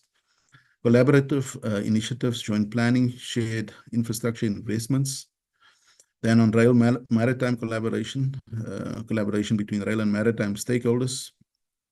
Close collaboration between rail operators, port authorities, and terminal operators and shipping lines. We also see integrated transport planning, joint infrastructure development, and digitalization to improve supply chain visibility and resilience. And then lastly, public-private collaboration. Collaboration with private sector is essential. We said that from the start, that we're open, we can't do these things alone, and we need to sit together and come up with some joint solutions. Since I've been in this seat, I must tell you, I've had lots of good ideas about how we can collaborate and come up with solutions from a logistics point of view. Government, of course, plays a key role in providing regulatory oversight, funding support, and policy guidance to facilitate expansion and modernization of the rail infrastructure. And then private sector entities, logistics companies, terminal operators, and rail operators that contribute expertise, capital, and operational capabilities to drive innovation and efficiency in rail logistics. Warwick and Harry, that was my last slide. Thank you. Russell, thank you so much for your presentation. Really appreciate it. And specifically, you gave us a lot of detail there that I don't think we're all that privy to. So it was really nice to see the fact that how intermodalism and the back of port facilities are really playing a big role inside TFR itself before the private sector even gets involved. So thank you very much for that. Russell, I have got 2 questions that I've managed to glean from the chat. If you don't mind, I'm going to pose those to you now. The first one is independence between TRIM and TEFROC is very, very important. Now, what is the sort of structures, the governance structures you have in place? And remembering that the perception is as important as the actual structures that are in place. I'll leave that question with you for first. Okay, so like I've explained, what we've done is for the purposes of the TRIM, the team that's implementing the infrastructure manager, and they don't report into me. For the purposes of implementing the infrastructure manager, they report directly to Michelle. If they have meetings, they've had a meeting with the RSR recently. I don't get invited to those meetings because we must try and make sure that we get those Chinese walls right in terms of what remains on the TRIM side and what remains on the operating company side. This is important because when you go further into rail reform, what you can't have is that, number one, from a TFROC point of view, we influence the process too much. And number two, you'll soon have customers that also share their information. They'll have tariffs and whatever. And it would be anti-competitive for us to have insights into those. So we try and keep that separate. Like I indicated, the network statement, for instance, I did not sign off. It was not for me to sign off. Michelle signed it off. And as TFROC, as an operating company, and I cleared this with the board, that we also had our comments about the network statement and some of the things that we think should be relooked at. For instance, the tariff, we also have our view about the tariff. We think it's very high. And we also don't think that you'll have significant growth if you go with that tariff. So we're also unhappy about some of the things that we've seen. And instead of influencing the process from inside, we said, let's keep the independence and make sure that we follow the same process other train operating companies will have to follow. And we can comment once the product is finalized, the network statement is published, and then we go and make our comments at these sessions that the IREC has scheduled. Thank you, Russell. That was a very clear and distinct answer, and glad to see that these Chinese walls are actually acting like real walls, which is critical in this process. Next question that got from the chat room is: what is the respective roles of TRIM and TEFROC in the training of terminal train operating companies in the efficient use of the rail infrastructure? Shall I read that again, or do you have that? Please, yeah, if you can. Okay, so what is the respective roles of TRIM and TEFROC in the training of TOCs or train operating companies in the efficient use of the rail infrastructure? In the training of? In the training of the train operating companies. So I suppose as we start getting new train operating companies coming onto the rail network, there's obviously RSR stuff that needs to happen, which is on the safety side. But what I thought from an efficiency point of view, as well as also from a planning point of view, is there any specific guidance or directions that these two entities have? Well, I don't think the TRIM would provide training in terms of efficiency and the utilization of rolling stock. That would, to my mind, would be more on the operating company. So your resources, how do you plan them? How do you sweat them? In terms of compliance training, what we've done before, so the Transnet Academy used to be the Transnet School of Rail. We've now separated that does not fall under TFR, so that they can provide a service not only to TFR, but to other entities as well. So in terms of train driver training, and I actually had the discussion with the RSR last night about this one, is that we've set them up independently so that others can also make use of them. I was in Namibia the year before last, and they wanted to make use of the services of the Transnet Academy, and we put them in contact with those people because it's a separate process. It's not managed by TFR. But they can, new train operating companies can knock on the door of Transnet Academy for training. In terms of the utilization of resources, this is something that is a train operating company. So you need to see the locals and the wagons that you have, where do you get most out of them, and then deploy them accordingly. That's what we would be doing and currently busy with as TFROC on our side. Russell, thank you very much for your time and effort today. It's been really appreciated. Also, the outward-looking view that you now have, as opposed to the historic Transnet inward-looking view, is very, very encouraging. And just congratulations with your appointment. You have got a very, very difficult job.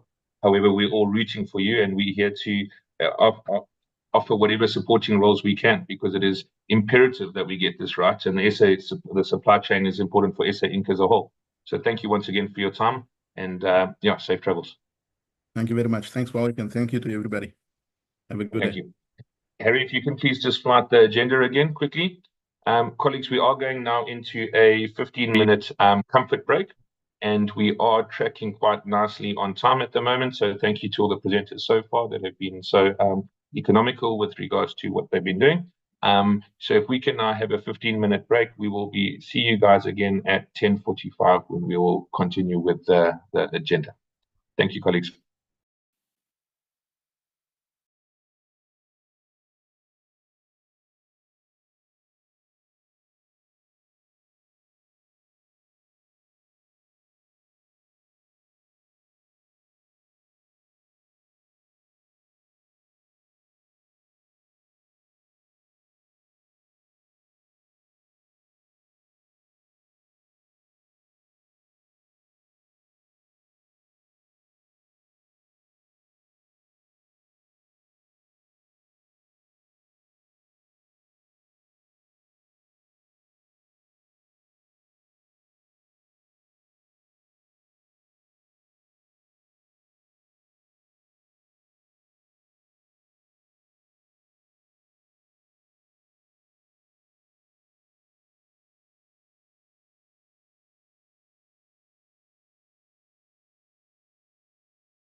Good morning, colleagues. I hope that you are all well rested and have managed to take your comfort breaks, have a coffee, have a water, or whatever else you need to have. I now have the great pleasure of introducing Professor Jan Habinger to you. He's from the GAIN Group, and he will be discussing South Africa's Inland Port Imperative, a critical and missing component. Look forward to having Prof share his insights with us, and if I can now hand over the platform to Prof, if you can start sharing. Thanks. Thank you, Warwick. I just want to get my sharing going. That's it. So you can just tell me whether you can. Oh man, I have this funny.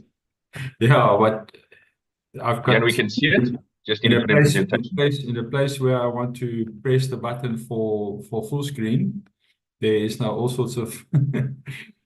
I cannot access the. You can go to the bottom, yes, to that little screen. I found it. It was hidden. It was hidden Perfect. behind the chat box or something. I think you can see my screen now. Is that correct? Yes, we do. Yes, we can. That's excellent. I know this is long. I am going to keep to the time. I've broken all the PowerPoint rules by having too many. I will concentrate on those that are important. I hope that the full presentation, which will be available afterwards, can become a resource for an argument here and there about inland ports. So I'm sorry about that, but I'll do the best that I can. Now, when I talk about these topics, about why I think we're here, a little bit about freight rail. I'm glad that Russell was here. I think these guys are doing a good job in trying to restore things the way that they should be. What we recommended to happen.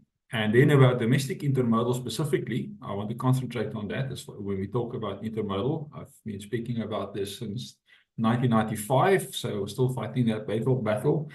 And then a bit about terminal topologies, some of the examples of work that we've done ourselves around the world. And then just as an example, I concentrate a little bit on Western Cape and what we mean in our thoughts here in terms of what should happen, and talk about our ideas for Kraaifontein. Let's just go around there. Just in terms of this, I've said this at each and every place where I've spoken here. I just reiterate this point. I always reiterate it about this massive transport corridors we have in South Africa, about the fact that we are the size of France and Germany, more or less, as a land, but they have 18 times our GDP, which means that we're a spatially challenged country. It means that things that he's speaking about now is critically important compared to a continent, Europe, that's got 200 freight villages. They have a competition every year to see who's the best. The top 20 get published and evaluated and so on. We've got none. We really need it. We really need it. Our ton-kilometer demand is much more compared to our GDP. Even our dry port demand is extremely high. So transport is a very, very important and critical commodity for us. Luckily, we have this massively long transport corridors. I mean, Cape Town to Johannesburg is the distance from Rotterdam to the other side of Warsaw, to the eastern border of Poland. They would love to have long transport distances like that. But in spite of that, our rail market share has been declining, and all our investment has been going into road over this last period of time. As an example, out of a freight demand model, just one, if you look at processed foods, where it's supplied and where it's demanded, the moment you start tracking it on a network, you see these corridors, and then ask yourself, why don't we have this corridor connected with a proper inland terminal system, the way that it should be, and all the advantages that we could have got out of that. Just something about freight rail as such. The history of freight rail, I love talking about it. I probably have about 100 slides just about its history, going back to 1875. But for me, the important point is why this decline in general freight? Because this is what we're seeing here. It's this massive decline in general freight. And what can be done about it?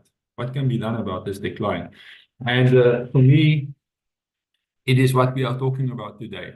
It's one of the important ingredients to get this decline arrested, and not to the point where we are now. We've got the lowest freight volumes in general freight since the Second World War. Let's see what can we do about it. In most other countries in the world, this is actually my My computer is now stopped working. I don't know what it is today with technology. I will try and fix it as we go along. The other important point I'm going to make is in terms of market share. Russell has referred to 85%. We look at market share in terms of various typologies of the work that the railway was supposed to do. And this is export of minerals, our big export machines, and then domestic mining, and then there's what I call manufacturing supply chains. That is something really wrong with my computer today, but it's one of the way it goes. Manufacturing supply chains, and where we normally talking about the connection of manufacturing commodities, intermediate manufacturing, things like steel rails that will go from Van der Bijl to Volkswagen, etc. Then finished palletized goods, which usually connects the main center. What you see in red is what's on rail. If you take this further, this is what should be on the rail. This is what should be on the rail. So for each one of those flows, we could actually identify what really should be on rail to make it work. And this is what should be on the road. And the two should work together. The problem here, and here we've added for the first time, we don't need to discuss it today, in the last 3 years, but was not on the road or rail at all. It just didn't happen. Now, this means that we've lost stuff in the economy or income in the economy. This means that we are destroying our rural roads. This too here means that our corridors become congested. Rail not doing the work here that it's supposed to do actually causes this congestion that we have on our corridors and actually makes our supply chains more expensive, more difficult to manage, etc. And this is what we want to fix. If you compare that to economy, probably about 5% of GDP lost last year because of this, R1 billion a day that we lose at the moment. And initiatives like this is what actually should help us fix it. This is simple as that. Now, 2 years ago, we made a certain recommendation. We said one of the ways of doing it is vertical separation, and Russell spoke about that. And I think it's becoming very real in this country. The other one is horizontal separation between low and high density lines. I think we're getting there now as well. We're busy in a rail master plan project of one of the things that will probably happen is a rationalization of the network and a concentration of what is important. There's separation between terminals, horizontal separation between terminals and the network, which is also what we're talking about today. And we think this is important to get more and more of the terminal workings in private hands. That's why I'm glad to see the point that the new things that we are developing is privately developed and not developed by Transnet, which as such needs to be unbundled. So this is a great initiative to have this developing on its own. We can have something like hook and haul arrangements. I know that Mike is on this call as well. That's a typical hook and haul arrangement that I hope to see in the future. In future with private train operating companies that actually hauls then somebody else's wagon. Eventually, I hope to see a horizontal separation or a vertical separation between government as the owner of the network and various concessionaires that actually look after the network, produce slots. So that's where we're going. Not going to go through the list, but you read it when you get the slides. We've been very effective last year in getting this done. One of the things that as a country we achieved is getting better new management in Transnet with Michelle and Russell that spoke today. Is people that we can trust, people that care, and people that know what they're doing. But we're also stuck right now. We're stuck with certain things that we're not getting right in terms of the restructuring of Transnet, things that we are, and that's not from Transnet side. This is a country. We need to do more work in terms of the depth of Transnet. And that is something that we will be focusing on now. Just to show that we see a turnaround, which we are very happy about. This is a breakout. Yeah, if you go back many years, this is where we destroyed the balance sheet. This is where new management that came in after the state capture management basically destroyed infrastructure, destroyed morale, and we were really heading downstream with this whole thing. And we can see this trend line of that definitely shows us a breakout in the last few months, which I'm very happy about. So we're getting there. Even if you look at port functions, it is getting better. If you're looking at Pier 2 in Durban, this is the anchor vessels at Anchorage waiting to enter the port. You can see how it's declined over time. It's not where we want it yet. I think Michelle would be the first one that admits that. But right now, it needs bigger interventions as such. This is Cape Town. It feels like it was quite high in the beginning of this year, but if we compare it with the beginning of last year, vessels at anchorage is looking better. Russell referred to the network statement was published. It is obviously the tariff is too high. It's too high because of debt. So let us just be quite simple about it. Because of debt, it's so high, and the fact that the infrastructure is destroyed, no company on its own can fix this. Not if you have it's 130 billion rand of debt, but half of that debt is state captured debt. If you buy something for between 50 and 70 billion rand with a turnover of 70 billion, you get absolutely nothing for it. You cannot survive that on your own, and Michelle and Russell, on the best behavior, cannot manage themselves out of this debt. Well, the government needs to step in. So we're keeping our eyes peeled to that. We see it make it happen. Otherwise, we're going to struggle getting this done. Let us just talk about domestic intermodal as such. I just want to make this one specific point that I always make. This is in America, domestic containers and ISO containers across the key world. It's grown by more than double what the ISO containers is grown by in America. And this is the growth rate. Today, if you stop any intermodal unit in America, it's got a 1 in 2 chance of being a domestic intermodal unit. But in order to make this work, you need freight villages. It's as simple as that. This is a Scottish case study that just shows that they've made this work over a very, very short distance, 140 kilometers, they've made this work. This is British growth forecast at the moment. They would forecast things like domestic intermodal, 800%, international intermodal, 200%, whereas most other commodities decline. So why are we talking about this now? In the same time, our railway, 30 or 40 years from now, will be mostly dependent on the volumes that comes from what we are talking about today. A lot of the volumes, other volumes like export coal and export iron ore and things like that, over time will disappear. But these volumes will not disappear. And in fact, what we've seen in Europe, what we've seen in America and many other countries, even during recession periods, this does not decline. And it does not decline because we're talking about basic stuff that is required to actually live by. And we've seen that in many, many studies. You can even see it in this blue and the red line here. This is decline during the recession, ISO containers. You don't see that decline in domestic intermodal. It just doesn't happen. So we know that between intermodal and road, there's this distance trade-off that you see over here. That gives you a point where it becomes better to go for intermodal and road only. But what we want to do is move this point to the left. And you do that by making intermodals cheaper. The way to make the intermodal cheaper is actually just to go through the learning curve. It is as simple as that. Setting up the systems that we are talking about today, making them work, go through the learning curve, and get this thing to be cheaper over time. And it requires a railway that can work well. Just to show the difference between international and domestic intermodal, in the international side, your freight is naturally consolidated, obviously, because it's crossing the P-wall, either coming in or out. On this side, you need those freight villages to actually consolidate freight. You need them to do that.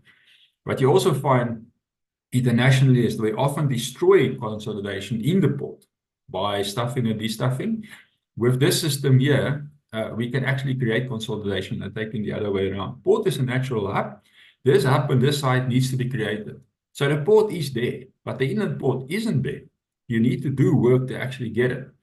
And this is what we're talking about. This is typical port forms, but this is typical intermodal forms, and I'll talk a little bit more about them and how they work. Just this shows that it works for South Africa. We understand this. We do not understand this. We really have a problem with this. I'm going to talk a little bit about palletized cargo. And this is the cargo that normally we want to first target in such a system. And usually it's from a manufacturer to a distribution center. You then usually go by road quite far away, often distances of 5 to 1,500 kilometers, and then it gets sent to a retailer. And this is what we're aiming for. Natural logistics hubs on both sides. And we've done a calculation in terms of if you go from that to that, what can actually be saved. Now, something like if you only start with 2 corridors, 20 million tons and 13 billion ton kilometers, 4 billion rand, maybe not, that doesn't sound like a lot, but that's a 4 billion logistics saving just on 2 corridors. And then 500,000 tons of emissions that you can save by actually doing this type of work. In terms of road trips, and now I'm looking at the N3 alone, if you have currently 2,000 road trips, this is trucks on that corridor. By the year 2050, if rail works hard, it's still going to double. We'll need to double the road. But if rail does not work hard, we could go to as much as 8,000 trips. It could become 4 times more congestion than it is now. And don't believe that it's not possible. Look at other parts of the world. And if this work is not done well, this is where we're going to end. If you talk about typical terminal topologies, we are used to things like a rail siding. We know what it is. It's dedicated to a single user. We know when we go to a dedicated commodity terminal, we have terminals in South Africa where only one commodity is handled inland. 11 o'clock. But if you go to a multi-purpose terminal, we're also quite used to that. We know what it works like at seaports. But then you get to logistics parks that we're not so used to. And then if you take a logistics park to a logistics service center, where you now combine it with all sorts of logistics services, and then a freight village, where you even add some light manufacturing, that naturally consolidates its freight. Then you get to a point where you have a much more difficult thing to manage, but it's got massive natural consolidation, less ton kilometers, less cost, and an increase in GDP, even options for South Africa as such. I just want to concentrate on ports, dry ports, and freight villages. This is an example of many of the freight villages that I've seen in Europe, and some of those that we've been a pleasure or the privilege of beginning to design for certain places in India and in Mongolia and places like that. This is a typical picture. You'll see it brings all sorts of services, modes, and all things together and so on. This is what we've envisaged for South Africa. And this picture was drawn 12 years ago. My colleague Zain is on the call. It formed part of his master's degree at that stage that we've done in transport economics. This is what we thought should be developed for South Africa as many as 12 years ago. I think it's even more than 12. It might be 14 years. And we've never really got to this point of these. You'll see the border posts and so on. But you see the dry ports that we had in mind, and the freight villages that we thought would be necessary to make our country work at that stage. These thoughts were also published in the National Infrastructure Plan about 3 years ago. And this whole concept of inland terminals is also pushed in the National Infrastructure Plan that was accepted by Cabinet at that point. So it is quite important. At that stage, we started doing a design. In this design, we were thinking about Tambo Springs because people started talking about it. We were thinking about Cape to Reach. This slide is quite old by now, just to give you a thought what we were thinking of. And we were seeing a rail market share about triple just by doing this design and consolidate correctly and doing it correctly. We talked about Cape to Reach as a dry port at that stage. Warwick, I think even before I've ever heard your name, I know about your ideas. Tambo Springs were also discussed at that stage. I'm not 100% sure yet, but all the plans there is. I'll come back to Krikon as such. This is just the type of design that we're talking about. Now, what is the proposal, the examples that I want to talk about? Now, I want to talk about 3. We did work in Uzbekistan. Now, Uzbekistan is in Central Asia. Very interesting place because it's at the crossroads of many places. Things like, for instance, one of the options of the Belt and Road, the railway between China and Europe crosses Uzbekistan. But it's a very problematic country in terms of logistics. And the reason is that it's one of the only 2 double landlocked countries in the world, which means that all its neighbors is also landlocked. The other one is Liechtenstein.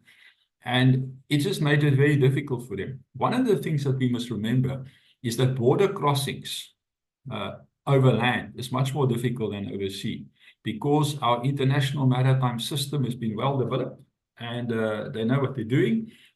Road, in terms of international movements, not so much, so they struggle.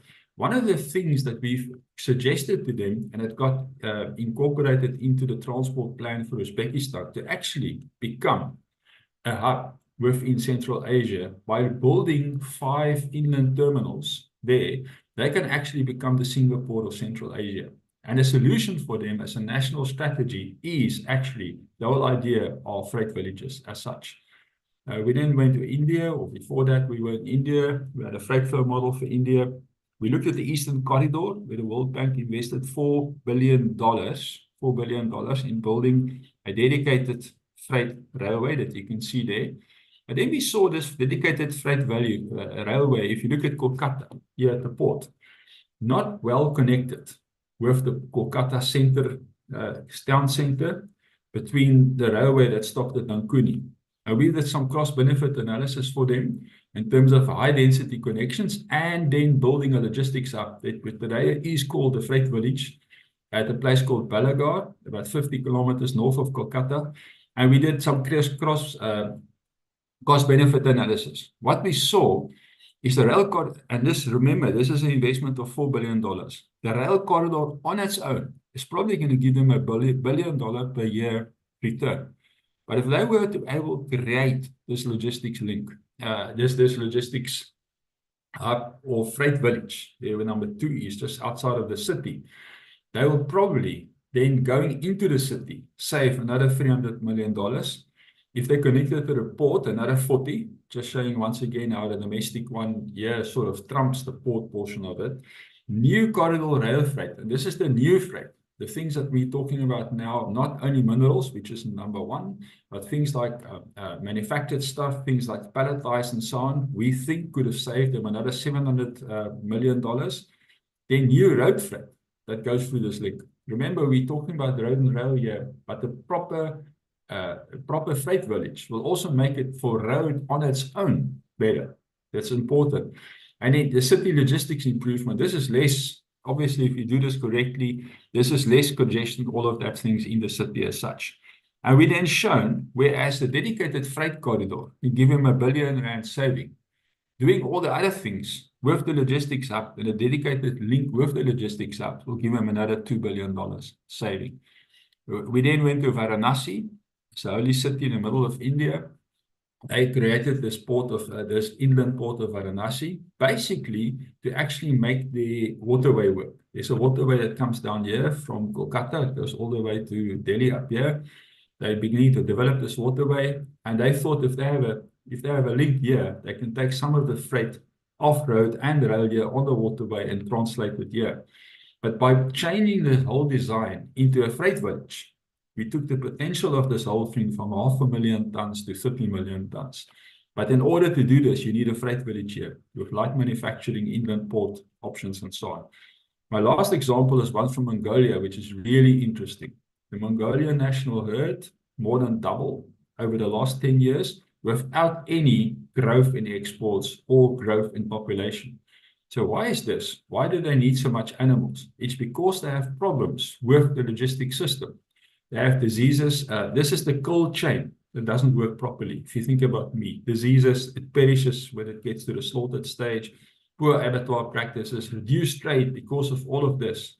And what is the solution that we suggested? Just to cluster the flow of meat, create various hubs all through Mongolia with a central freight village close to the capital, and then concentrate all the flows on these roads. This meant that we can actually concentrate on just a few roads that needs to be improved because this is a massive country. Mongolia is 1.5 times the size of Europe. And once again, a freight village for us was the solution. It takes us back to how this whole thing should work in terms of intermodals and freight villages. And I just want to use the last few minutes to show you what our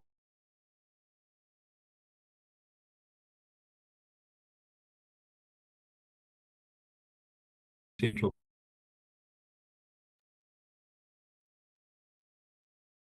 a super terminal somewhere. We did our first study on this matter 14 years ago, and in that study, it says here my internet connection is unstable. In that study, we already determined that we think this super terminal should be in a region of Kraaifontein, which we called Kraaikon at that stage, which is close to the Winelands Airport. And by the way, I did not know about this Winelands Airport initiative until today. I forgot his name. But that was the idea. That's where it should be situated. It's close to the Winelands Airport. It's close to the N1. It's close to the railway, the main line. All of those things come together then. It's a perfect place for it. But this super terminal should not stand on its own. It should be connected with ports, where you can run shuttles to the ports. It should be connected to containers. And we were thinking about a container terminal in Georgia, maybe even one in Bitterfontein for transit traffic going all the way, because the railway it stops there, going all the way to Namibia.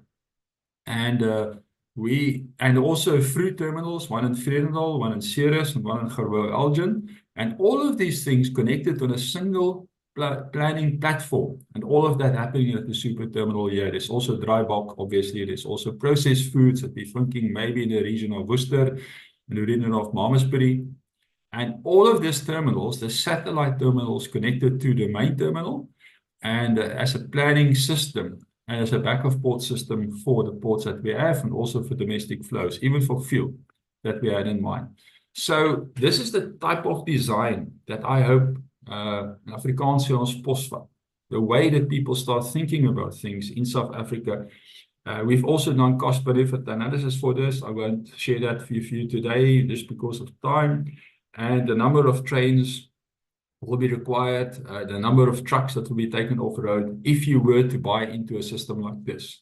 We have suggested this to the Western Cape government. It will be taken up into the provincial and transport framework and published soon. So this is where we are. And this is what we believe should happen as terms of a scientific approach to the whole terminal planning system in South Africa. Development of freight villages. And the last thing I want to say there, in terms of our development, we should have had 10 by now. We should have had 10 freight villages. So I'm just glad that we're talking about the first few. This is wonderful news as such. We need railways. We need mass-guided transport to make this work. My last point that I make these days, always at the end, we need railways to work, and we need terminals to work. Otherwise, our country is not going to work. It is as simple as that. Thank you. Professor Jan Havinger, I'd like to thank you so much for your time. Sheesh, what you said today was very insightful, and I have had the privilege of seeing many of your presentations before, but every single time the level of detail that you share, and specifically the examples that you took us through, really gave us clarity with regards to the sort of maybe more the theoretical discussions I started with and have been had so far. Also really appreciate the examples that you showed, and look forward to reviewing your presentation in detail. But Professor Jan, thank you so much for your time. Really appreciate it. Harry, if you could then please fly out the agenda again. What we're going to move is straight on to Mr. Gavin Kelly, who's the CEO of the Road Freight Association, and he will be talking about the symbiotic relationship between transport modes and specifically between road and rail. I hand over to him now. Thank you, Gavin.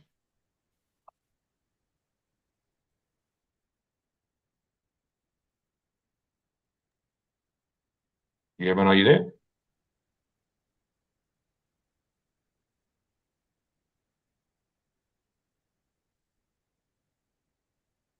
Harry, if you can help me, if you can just advise if Gavin's on the call. Can you hear me now?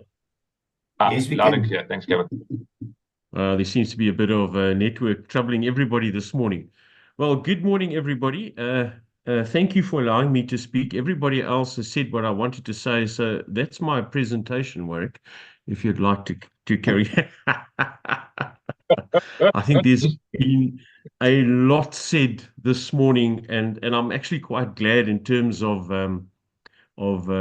what had happened in these discussions. Really is great. But let me carry on moving in terms of this.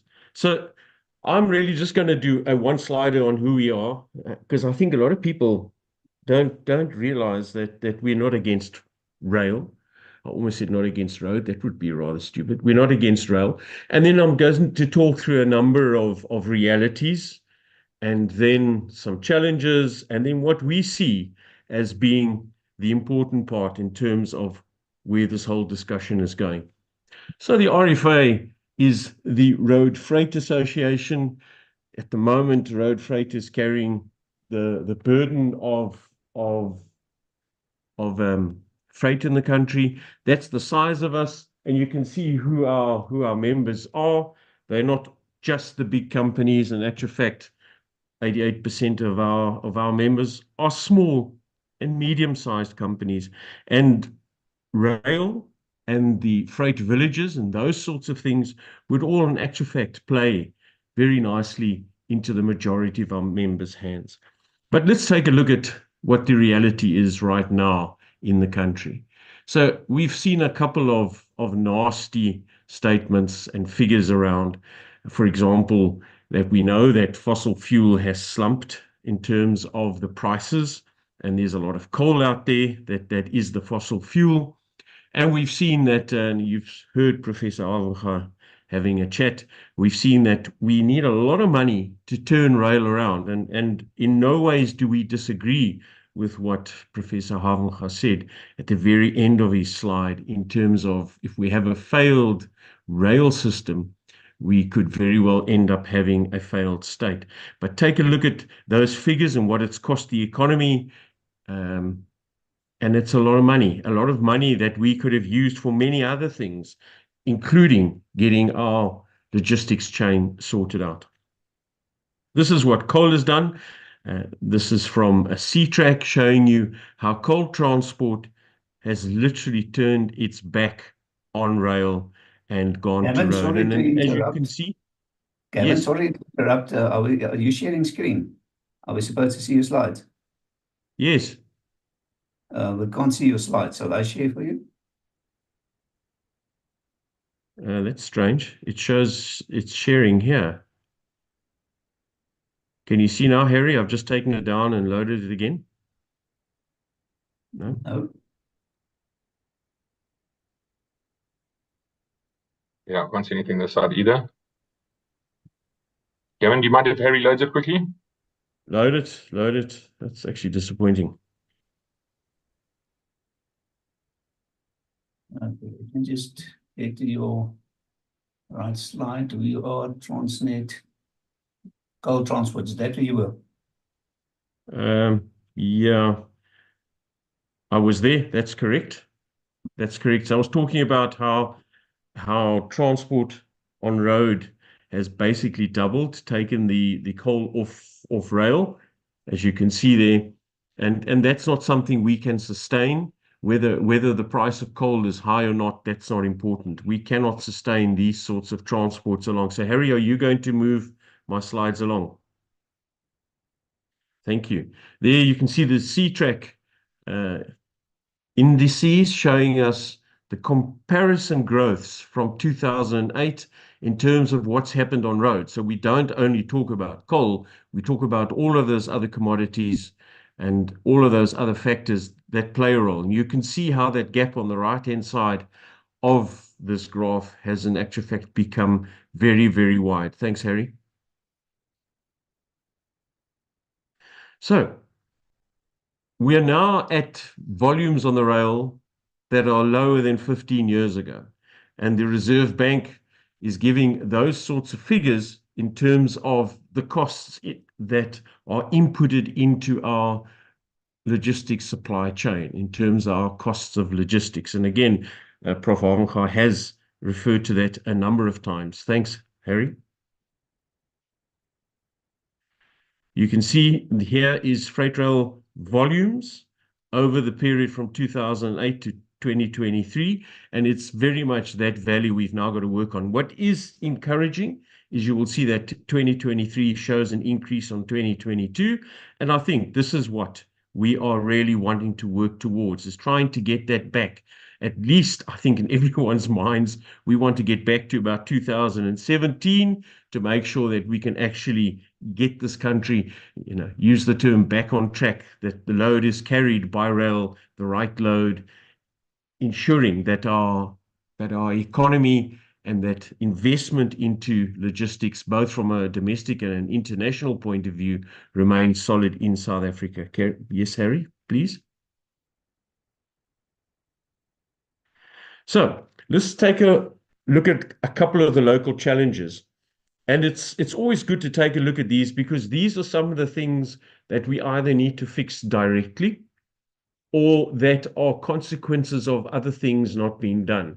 So quite often we focus on symptoms, and what we've really got to do is go and look at the causes. There are some symptoms, obviously, that we need to deal with. So we all know about state capture. I'm not going to go down that route. And we all hope that we finally turned along that road and we're going in the opposite direction, because that has so much impact on a number of other things we'd like to do.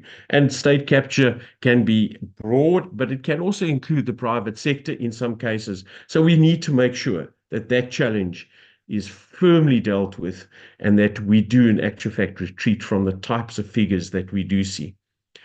We all thought that by the time we got out of 2022, out of lockdown, that the pandemic would be a thing of the past.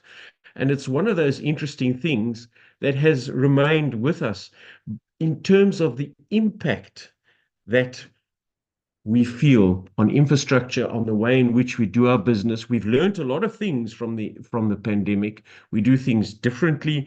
There are definitely some efficiencies that have come in, but there are a number of infrastructure and procedural ways in which we use the logistics supply chain that really are dragging us down. I don't think anyone really thought that we'd see the levels of theft and vandalism that occurred on our rail infrastructure. I have seen scenes around the country that are reminiscent of some of these doomsday films, and you can't believe how this has actually happened. And those bits of the rail infrastructure are actually crucial in terms of ensuring we get a decent service running, whether it's on long routes or in local, domestic, or very short haul.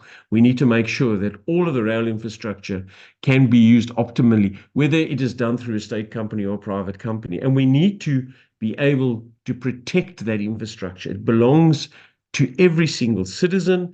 It is part of their economy and part of the survival of the country.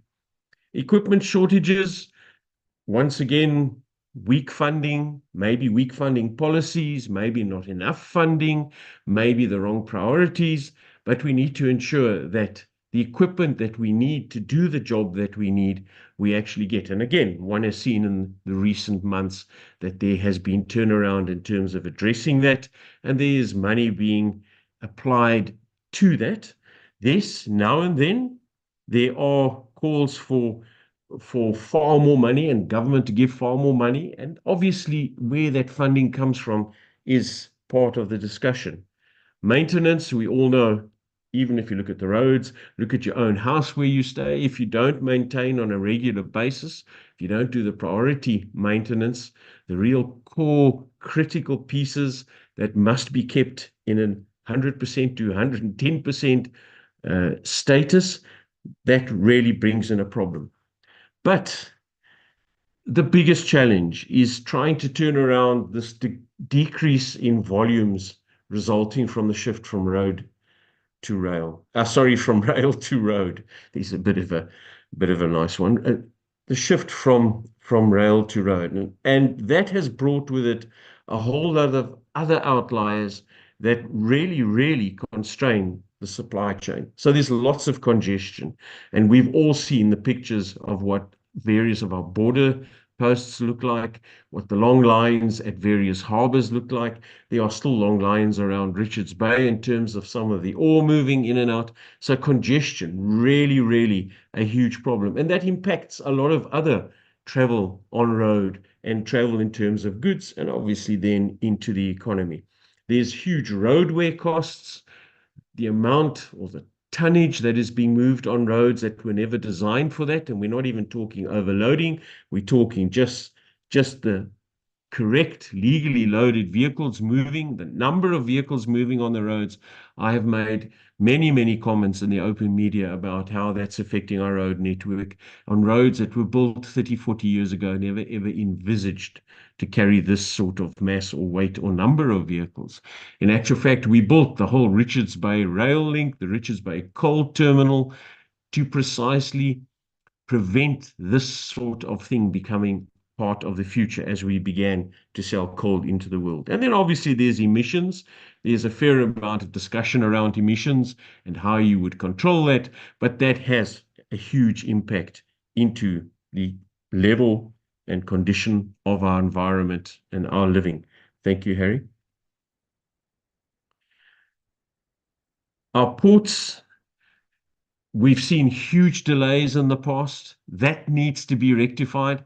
I'm down in Cape Town at the moment, did a tour around the port and actually went seaside out into where ships were standing offshore. And it was very, very positive, very encouraging to see very few ships standing offshore. Hopefully that's because they're being moved through the port far more efficiently than they were a couple of weeks ago. It's not, hopefully, it's not that everyone's given up and are going to somewhere else to go and offload cargo. So the huge delays, tremendously important to deal with. And the delays can be, once again, due to rail perhaps not carrying its load, those freight villages not being able to operate or not created. And again, you would have seen from that diagram towards the end of Prof. Havenga's presentation, how one can deal with it, how one can take these delays away before they even begin. If you keep moving, if you have the freight villages to take whatever they need to take off quayside into a place where it's easily accessible, there's regular and safe movement of goods. Obviously, if we don't get our act together in terms of the ports, the shipping lines are going to choose different ports. You will recall a couple of months ago, a number of shipping lines saying, well, we can go and get our containers or boxes at Seychelles.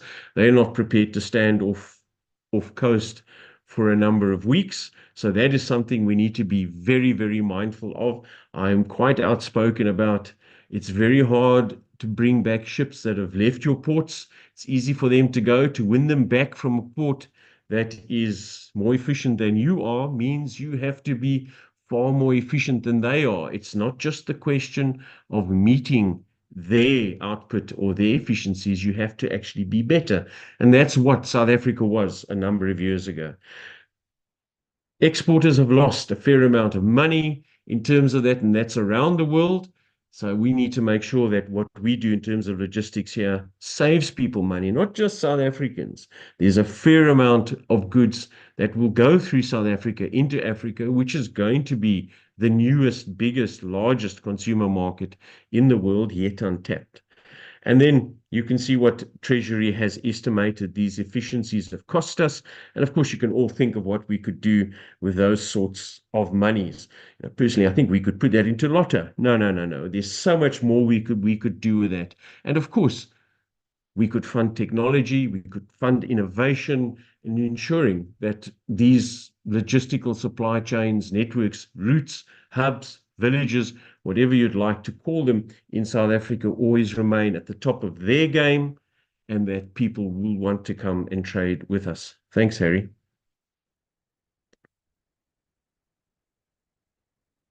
So, where to from here? And I think a lot has been said in the presentations before mine. I think everyone this morning is quite clear of where we need to go. So, the question I raised before I'd seen all of those presentations was, are triple Ps the answer to the logistics challenge? I think in various forms, you would have seen that the answer to that obviously now is yes. It is very, very clear that a new relationship between modes and across the logistics supply chain is now required if we are going to address both global and local challenges.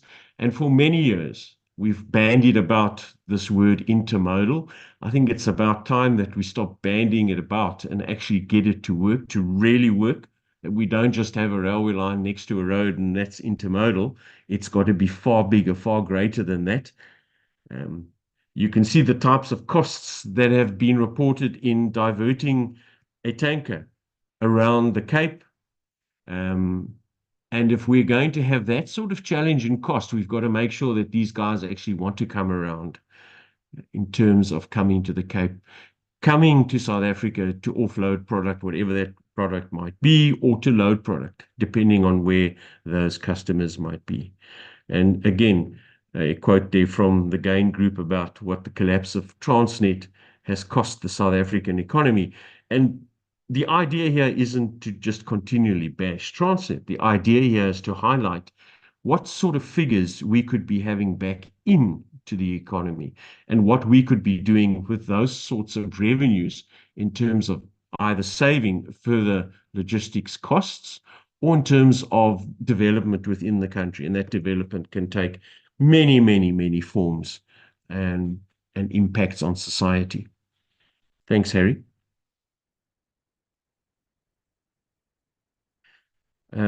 I think this graph was flighted a little bit earlier on in the day, but it gives you an idea of the cost of rail inefficiencies, what that is in terms of percentage of GDP and in terms of the rail efficiencies itself. So you can see that there's a fair amount of work to be done, and we need to really, really get these freight villages and the linkages between them sorted out so that we can start to reverse this. Thanks, Harry.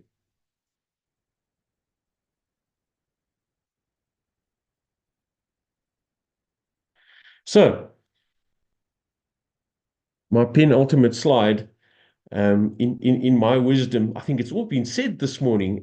My brief to Transnet is really, in terms of private sector, and you would have heard it a number of times, we're here to help you. We're not here just to bash you.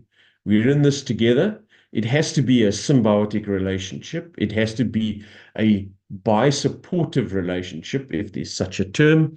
We need to ensure that both of the rail and road legs, and I think that's primarily what we're talking about this morning, not dumping sea or air at all, but it is important that those two modes, those two land modes, really work together with one another and support one another.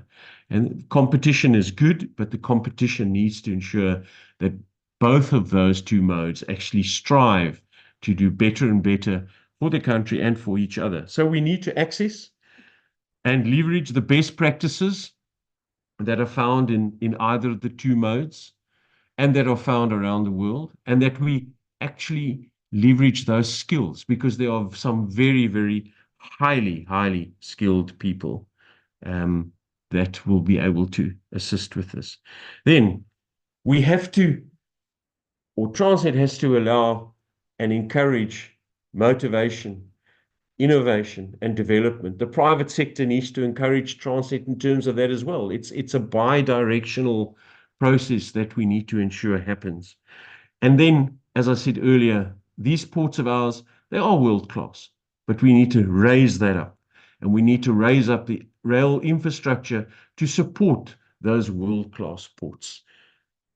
In terms of Transnet, I think a lot of discussion really is around confidence in triple Ps. And this isn't unique in terms of Transnet, isn't unique in terms of the logistics chain.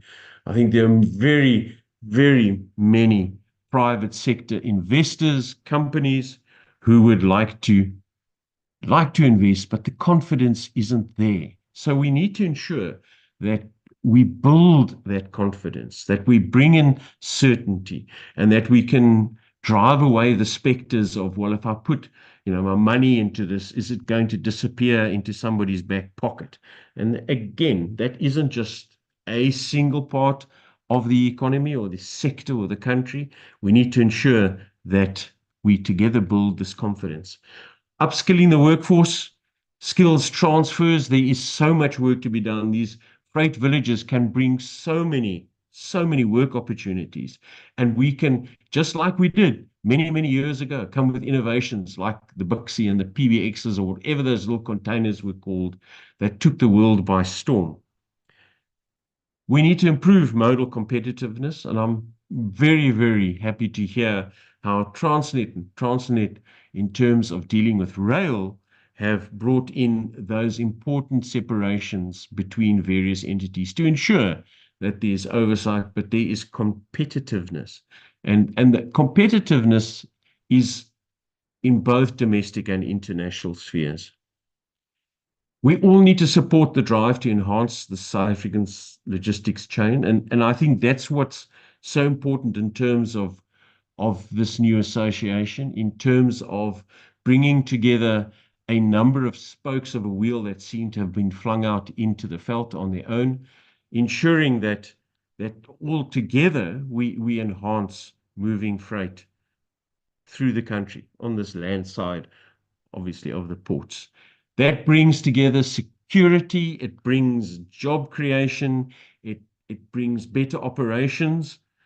If you have this healthy, interactive competitiveness, this interactive support for one another, and of course, it then brings climate for investor confidence. It ensures that those who want to see us reach greater heights are going to put the money in there, and it isn't always just those from outside. It's more importantly, and brings a lot of drive if it's the internal investors who bring along that sort of money. Thank you, Harry. Next slide. And that's it. Thank you for your time. I hope I've made sense. And I think the most important thing is to Warwick and his team, that you definitely have the support from the road freight leg. You definitely have our best wishes. And we look forward to seeing those graphs you saw earlier doing a change, and us in actual fact becoming the destination, origin, hub for logistics in the world. Thank you. Kevin, thank you very much for your time. And if I can just ask for two things before we continue the discussion. Firstly, if there can be questions raised or asked, and Harry, if you can please just collect them from the chat room, alternatively the hands that come up towards Gavin, because he won't be here. He's not available to stay at the chat room. And then also, I just need to plug the sponsors for a second and say, please, can you all have a look at the MPPA.Africa website? We also have MPPA recently launched on LinkedIn. And if you have any questions or queries, you can access it or contact us on info@MPPA.Africa. So, Gavin, thanks very much for presenting and specifically coming while you've got your RFA conference on at the moment. And thank you for that. Also, thank you for coming in and dispelling the notion that trucking or the trucking fraternity is against rail. As you said, each one needs to play its own role in order to improve maximum efficiency for the supply chain. And then also just like to thank you for echoing and concurring with the previous speakers in that this is a shared responsibility. This is for SA Inc. And basically we all have to roll up our sleeves and get stuck in. Just quickly, I did see a question in the chat box. What are PSPs? PSPs are private sector participation route, as opposed to triple Ps, which is public-private partnerships, and they have slightly different legislation. As discussed earlier in the chat room, the PSP legislation is not in place currently, but is working its way through Parliament. Harry, are there any questions or members, delegates that Gavin can field before we let him go? Doesn't seem like that. There's comments, but no questions. If anybody wants to ask a question, he's welcome to unmute, and then we can recognize him and he can ask a question, he or she. I think, Harry, what I'd like to say is, even though I use the term triple Ps, I think what's important is that one of those Ps is partnership. And I think that's what everyone needs to understand, is that everyone actually has a role to play and everyone needs to get together to support one another. That's it. What we call it down the road, and there might be better options that are now being developed, granted. But I think the important thing is, this is not a you and I.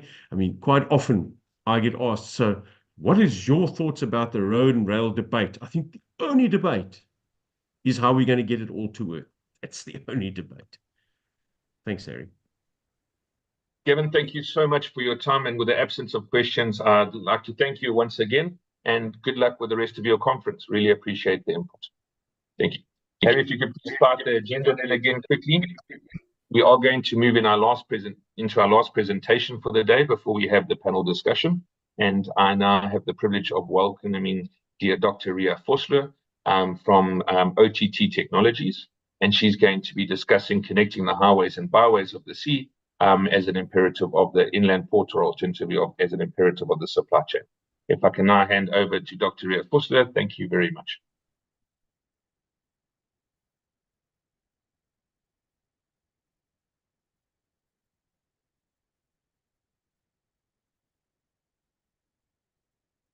We can see your presentation, but we can't hear you yet, Ria.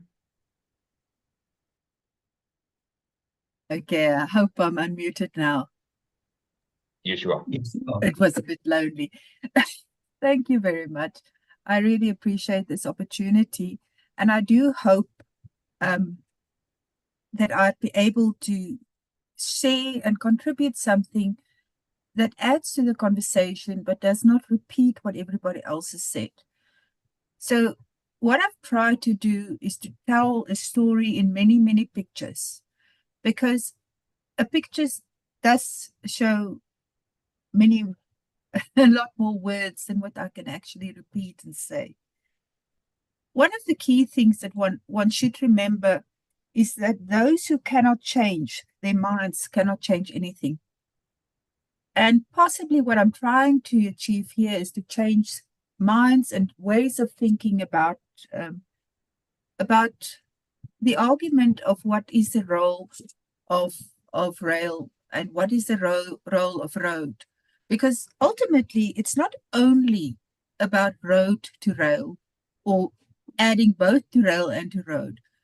But in South Africa, we sit with 98% of our volume of our external trade and 85% of our value of external trade going through seaborne routes.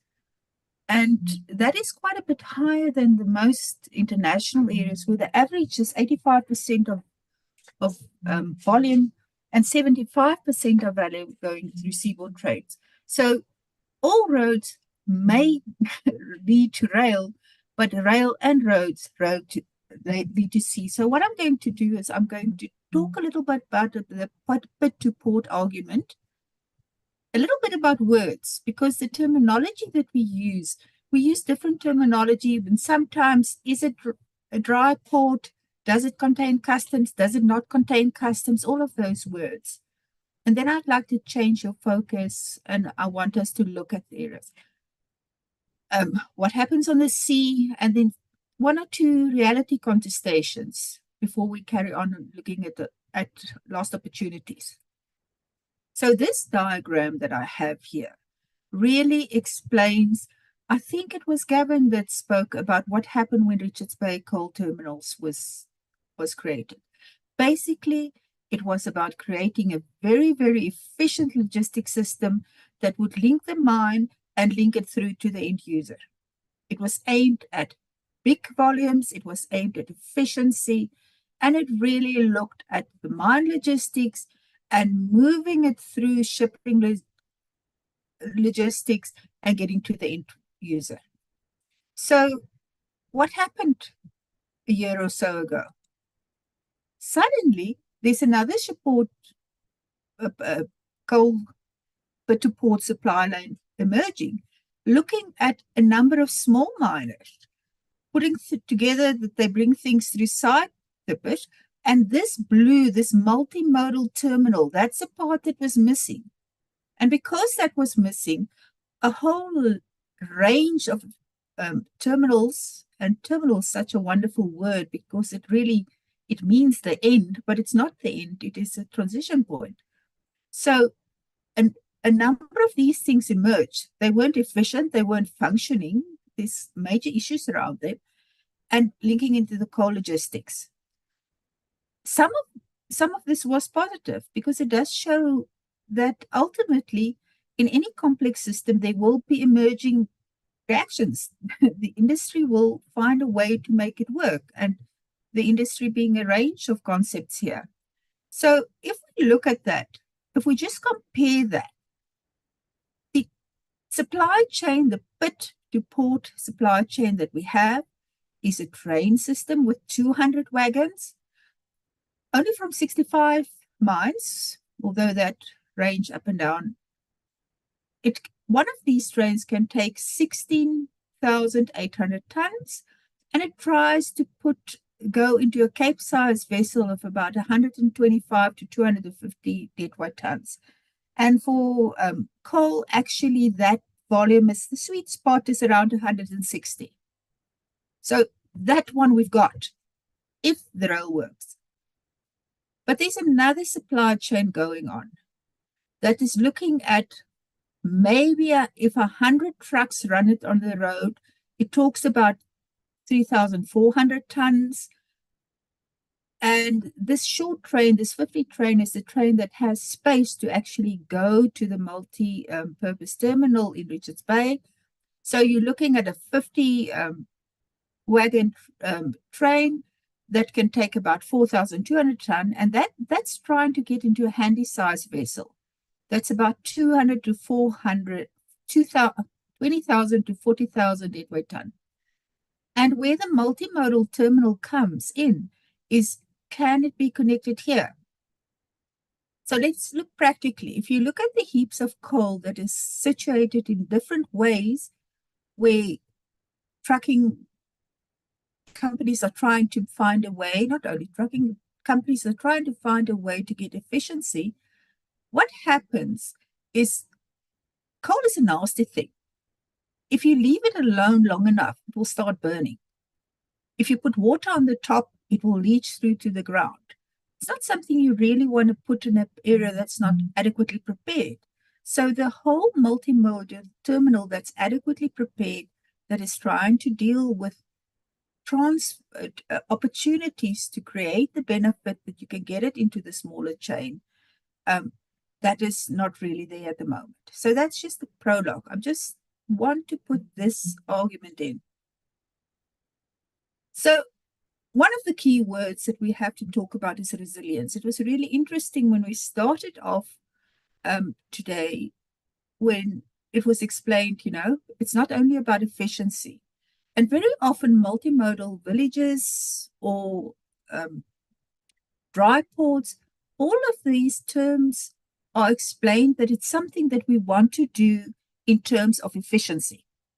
So efficiency is not the only thing. Resilience is really quite critical. And if I can explain resilience in the best way possible, it would be say that we plan for disruptions, we respond to disruptions, and we recover from them. And this diagram actually explains it pretty quickly. So you're going at a certain disruption, operational level, something happens, you go through it, and you recover in a way. And that ability to handle disruptions require redundancy, it requires robustness, you've got to have agility. There's a whole lot of things that you have to be able to deal with this. And typically, we keep on not learning. So I think there was examples given today of how we have learned from COVID, how we've learned from these various examples. And it is as if people don't really want to think about the worst things. So what one would call black swan events, we don't want to plan for them. We just hope they're not going to happen. And at the moment, there's an absolute culmination of a heap of different black swan events that is occurring and that is actually affecting the transport industry. So basically, we look at COVID as a black swan event, something that happened. We look at social political things that could have happened. We look at the global financial crisis was something that we didn't want to look at. There's a whole loads of things that we really didn't want to look at. So what are we going to do about it, and how are we going to respond to that? And supply chains have got increasing complexity. So there's more and more levels, like interconnected, the processes are complex. And because they are so complex and so connected, any disruption affects the system all over. And let's just quickly explore some of those things. The other term is efficiency and resilience. And these are pretty powerful diagrams that explains that. If you have an efficient system, you want capacity and you have main corridors and things work very well. So you've got it. And if everything works very well and there's reliability and the rail does its part and road does its part, everything works. But in resilient system, you want alternatives.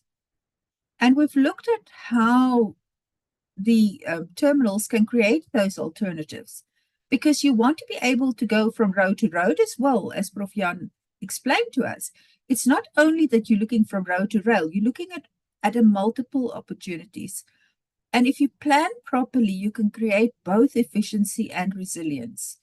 And I think it's a luxury to think that we can only plan for efficiency because, unfortunately, disruptions are going to happen. So let's take a move now and we say, let's go out from the port. Every time people talk about port, and you talk about Putu Port, there seems to be a tendency that there's a look that I'm looking, the moment my product goes over that quay wall, it's gone. It falls into the sea and it's gone.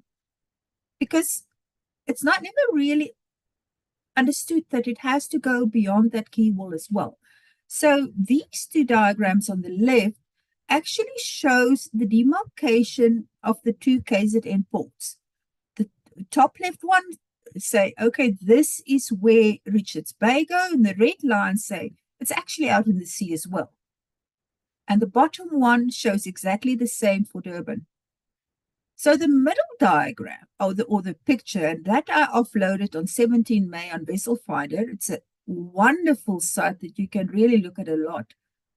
It really says, okay, let's map at that point in time. So every one of these little colored circles shows a vessel that has got its anchor down. And the ones with the pointy arrow are guys that are actually moving. So here we have, at the bottom, we have Durban. We have a number of circles there that actually show us who of the vessels are at anchor there.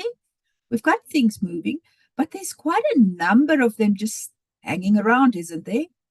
And the same to Richards Bay. So if you look at that, and the reason I've got that 12 nautical miles in there, which is 80 something kilometers, is because this is where the country's borders really are. Our borders are not at the end of between the sea and the land. It's 12 nautical miles inside territorial waters. And there's quite a lot of opportunities that can be given to these ships that are just passing. And the bottom, slightly obscured view is showing how many vessels actually pass. It's at the same time, these are the vessels that are passing. So we do know what is passing, and we do know what those opportunities are. If we look at mapping and we ask people, what's the highways and the byways of the sea? This diagram typically comes up. It's a Robinson projection. You can actually have different projections, and it shows those thick lines are actually the major shipping routes. And we can see that South Africa and the Cape is not on the major shipping routes. We are actually on a pretty secondary route. Okay, and each one of these red spots tell us what are choke points. Now, choke points are places where either from the geographic requirements or something can go wrong, and it really snarls up the whole system. So this is identified. These are the choke points. We know some of them are natural linkages between the oceans. We know some of them are artificial linkages, and we know where these things are difficult. So if we just look at it, let's look at the big ones. Panama Canal. That's a choke point. I think it's around 2.5% of all international trade goes through there. Quite a lot. It's very important. And it links these two. Okay. We've got Gibraltar. That one is artificial. That's a natural one. People go in and out here. Natural one into the Red Sea.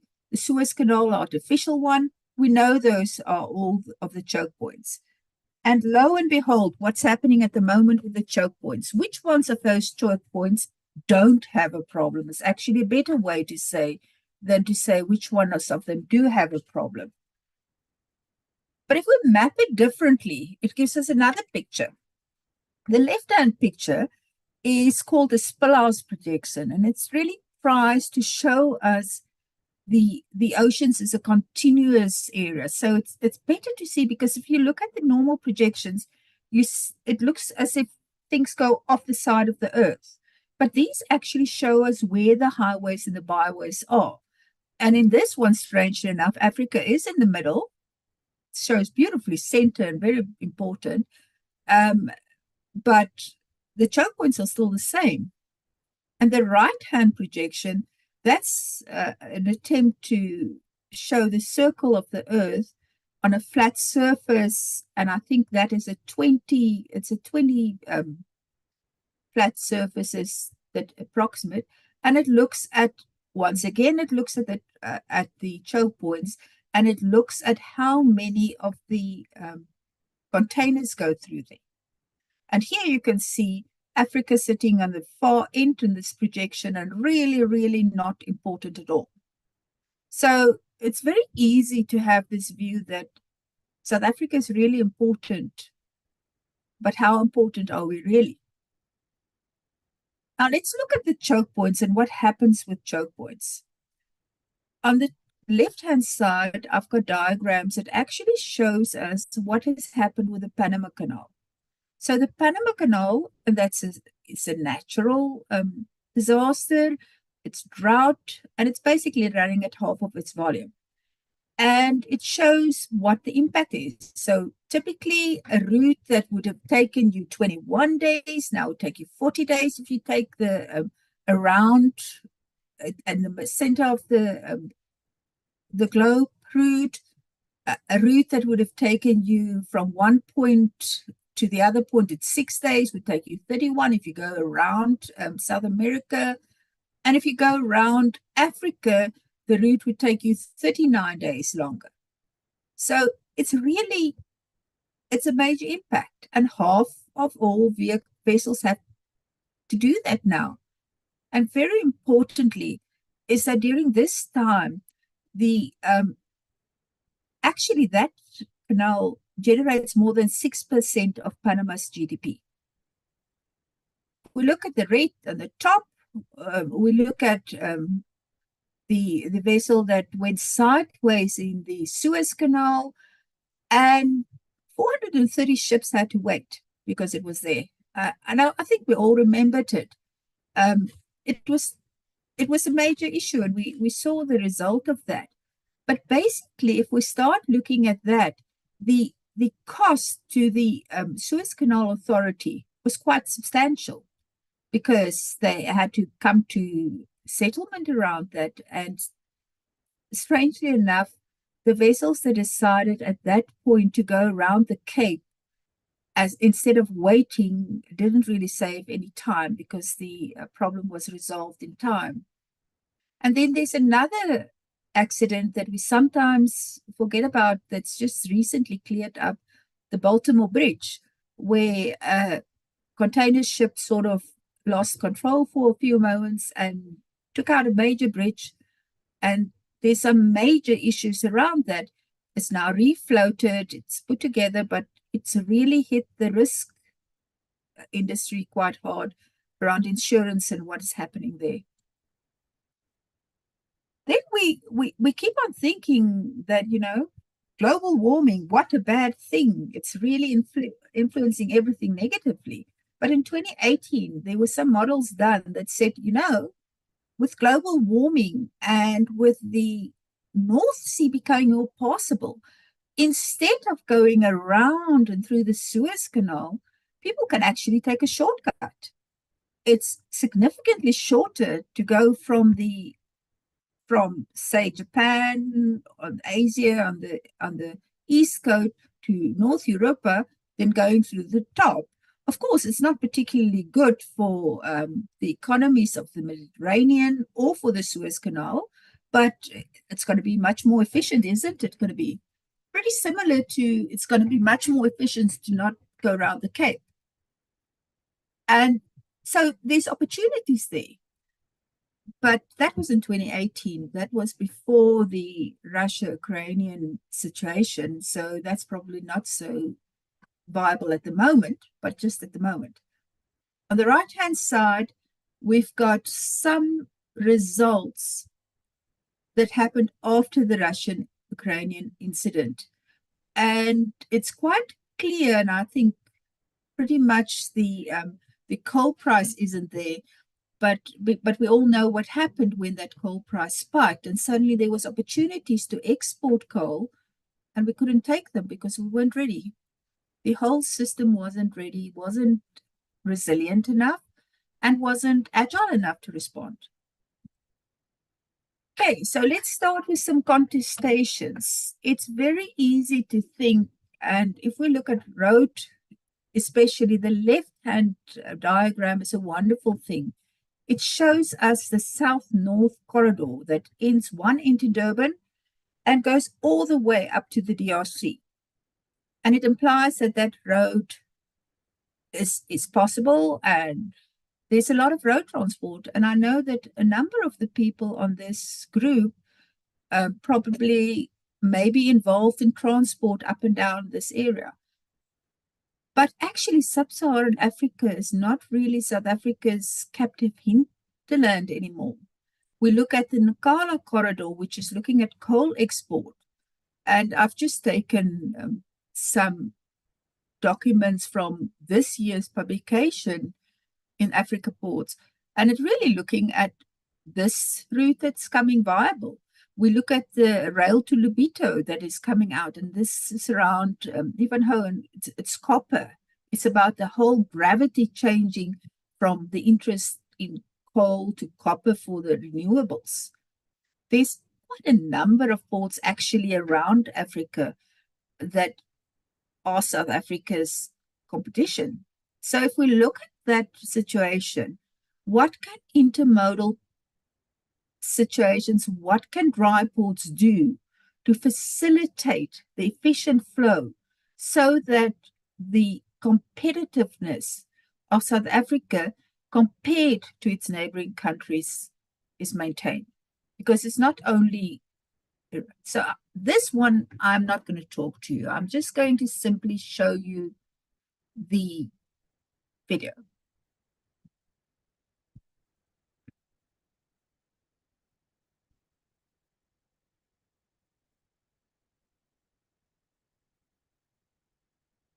That's live data. That's not live. It was data that was captured at a specific area. And it's quite a strange picture, isn't it?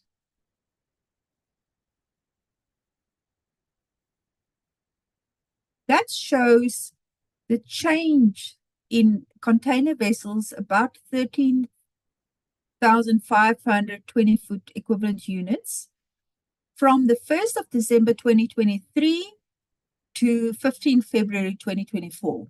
So that tells you what was the Red Sea impact. The main route through the Suez Canal up around there, the main route currently through Africa. So what does it mean? What does it mean if a ship has to go around Africa? So typically, the sailing difference in nautical miles for an average kind of Asia North European weekly liner service. The Suez Canal is 24,000 nautical miles. Around the Cape route, 31,000 nautical miles.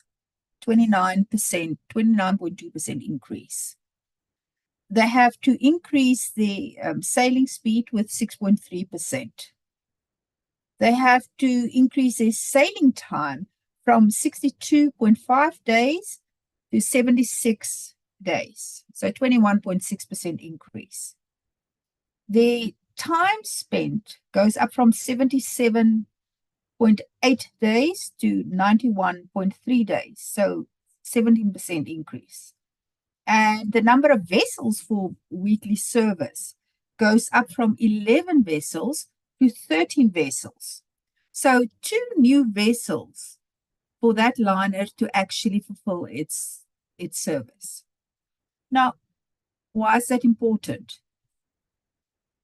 We don't know how long this situation will happen, but it is an opportunity, isn't it? So if we look at all of the things that I've spoken about, and there's quite a range of them, if we look at what the inland port terminals can do, it can do quite a lot about making South Africa's ports, making our access to the highways and the byways more efficient, at making the whole response system more resilient, more flexible, and more agile. And being able to do this, we don't know if the change that has happened in the sea routes, in the highways and the byways, if that's permanent. It might have reached a tipping point. It might be that shipping industry just decide it's no longer going to take the chance. It's not, this may become a major route again. It certainly needs to become a major route. In order to become a major route, it certainly needs our ports to be more efficient, our systems to be more efficient. It means that we shouldn't shoot ourselves in our own foot by saying, oh dear, we can't provide bunkering fuel, because this longer time means that somebody's supplying fuel. And if you think truck stops, there's ship stops as well. They need more fuel. Who's going to supply it? We can't, because we didn't have our ducks in a row. They need food. And apparently the industry of providing food is quite lucrative from South Africa, because, and I've spoken to a few captains that told me, you know what, the South African food is significantly better than what you can get in other places. So there's wonderful opportunities. So if you look at those terminals, if you look at those opportunities that happen inland, they're on the seaside as well. So what are we doing?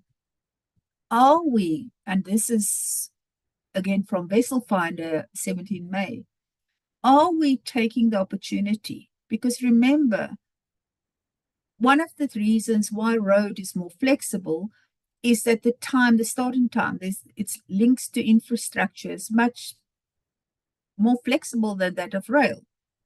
And for maritime transport, the infrastructure in the ports is quite important, but there's a lot more degrees of freedom in moving from, you can make a change. And it doesn't show, that video that I showed you doesn't really show the acceleration, but good grief, those ships were moving fast suddenly to get out of the way. So it's more flexible. And the geographic situation is incredibly important, but not only the geographic situation. In fact, what is important is the competitiveness. And South Africa Incorporated, in order to be competitive, it needs those terminals to work. Are we ready? Are we able to use this opportunity? Or is this going to be another sad case story like the coal?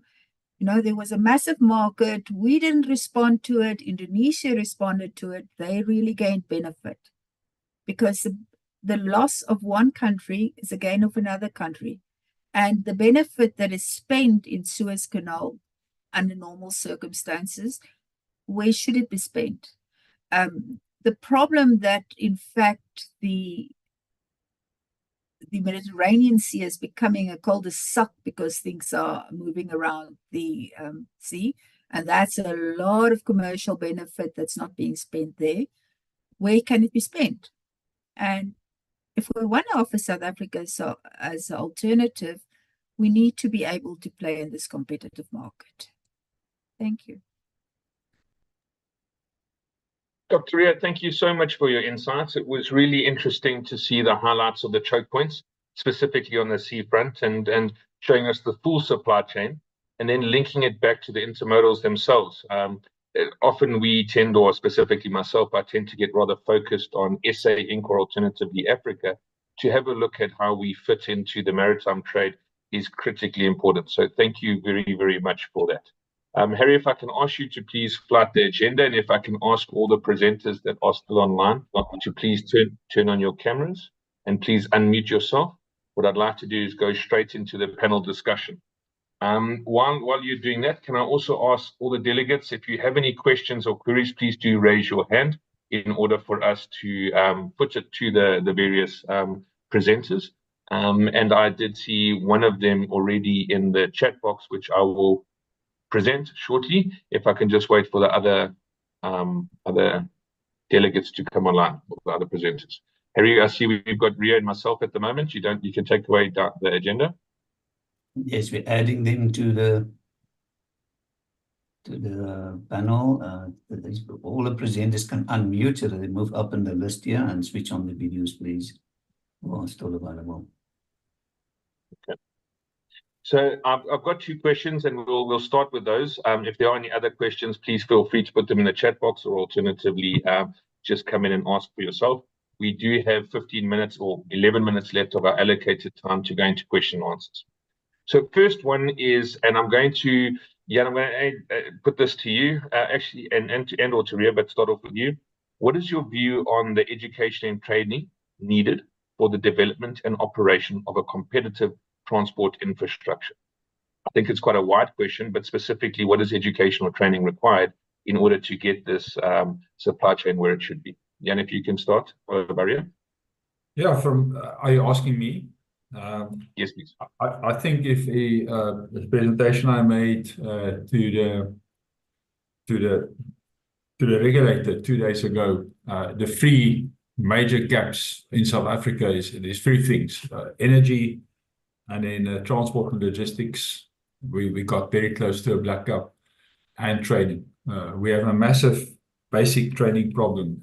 I think it starts as simple as that. If you think about the World Economic Forum's various competitive indices for the world, South Africa tracks in the last 5 forever as far as basic maths and science skills is concerned. Problem I had at university even, now I'm talking out of the house for my own university, Stellenbosch University, is over the years, I don't teach anymore, I'm a Maritime now, but over the years, how I saw maths and science skills just declining and declining all the time. So I'm extremely concerned about basic education, basic maths and science skills. Now, we have good schools where we can teach industrial engineering and logistics, but we often these days get people who is not that well schooled in maths and science. That's the big thing that really concerns me at the moment. Thank you, Jan. And Ria, from your side with training and education? Okay, I must admit that my heart still beat maintenance very deeply and solidly. So it's very easy to say, yes, we have to train more logisticians, we have to train more economists, etc. But we do forget about the basic trades. That is totally, we do not have people to do the maintenance. And if you look at the reality on the rail, the actual ability to execute that maintenance, you can come up with wonderful plans, but the ability to actually do the detailed planning and execute that maintenance is lost. And people would prefer to do a wonderful qualification in some very general area instead of actually focusing and saying, you know, what we really need is tradespeople. What we really need is experience and people that can actually do those changes. So in my side, that is one of my key areas, the absolute overemphasis on academic qualifications as seen through bachelor's qualification and underemphasis of trade skills and abilities. Thank you very much, Ria. Unita, can I also ask you just to come in on that? I think it's interesting to have the different views on what education and training are required. Yeah, I have a different view, and maybe let us share it with you, is that when we look at the in a logistics industry, it's very much on the skills NQF as we know it. So it's a NQF 3, 4, 5, and then it goes up to NQF 9. So initially, when in our industry, it seems to go for a tax benefit, and then it was for a BE component. And what I think we need to have really a CODESA that we involve the CETA and the TETA and the technical, or let's say the training service providers. And we look at it holistically and say, well, do I try the skills to help the logistics network to move forward? Because my analysis over the last 6 months to 7 months is that the NQF standards are there, but they work with old curriculums. It's not updated.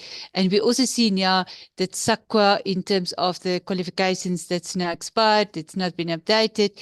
And the TETA, there's not a cohesive approach and it's not aligned. So we as an industry is probably doing injustice to ourselves because we pay the skills development levy and then we ask TETA to to do the discretionary grants, and then it's not going to the right sector. It's probably going to a boiler maker in Limpopo.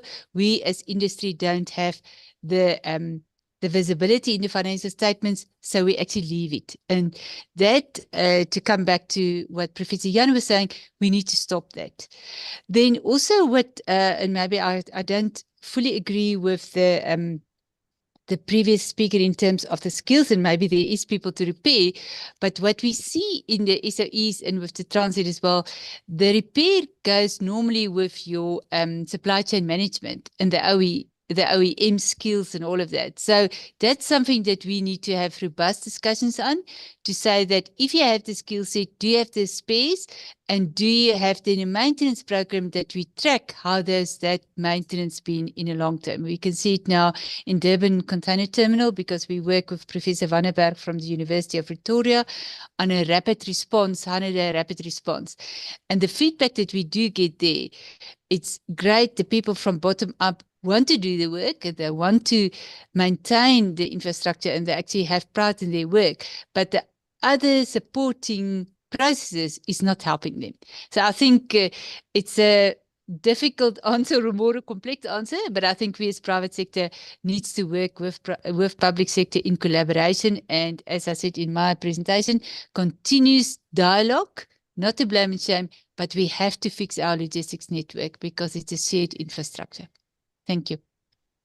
Thank you, colleagues. And just if I can add my 2 cents worth on the top of that, mine is more big picture from an education point of view. It seems like the general masses are very unaware of what the supply chain or logistics does or means to the country, and therefore blissfully unaware by events or shocks that happens. We need to understand that it's a critical component of every single item of life that we have, and has a massive effect on costs. That if we can just have people understanding that where the supply chain fits in our lives, maybe it'll get a little bit more attention than it should do. Cool. Guys, I'm going to come on to the next question then, and unfortunately it's aimed a little bit at me, so I'm going to answer that. Please, can other delegates just please raise hands if you have any questions for the panelists? But let me answer Andrew Park's question, specifically in relation to interchange agreements and what we are trying to achieve, or what the benefits would be for them between the various terminals. What we're looking to achieve is a framework that would enable train operating companies to be able to plug into the various networks from a cost point of view, a rules of engagement point of view, a timing point of view, a service level point of view. We are still very much at the fledgling of this, and thankfully we have international examples that we are making use of, specifically the European and American examples. But what we see is the real requirement in order to be ahead, or at least part of the process in creating these systems or frameworks, so that when the train operating companies do start operating, they can already have a place or terminal or inland port in which to call it. The benefits of this is that it's a systematic agreement as opposed to an ad hoc agreement, which means you know what you're getting before you even interact or get involved. It also has the ability to handle multi-parties. In the short term, we would see TFR being the train operating company pretty much predominantly, with later train operating companies coming along later. And these frameworks need to be able to handle these interactions. Also, the known costs is a very big aspect, but I must reiterate that we are at the beginning of this journey and looking forward to having a significant input from AREA and other rail entities in order to make sure that we have a fully fledged agreement. I don't know if any of the other colleagues have comments on the interchange agreements or what we're trying to achieve. I know, Jan, that we previously have spoken about it a little bit. Is there anything you'd like to add? Otherwise, I'm looking for additional questions.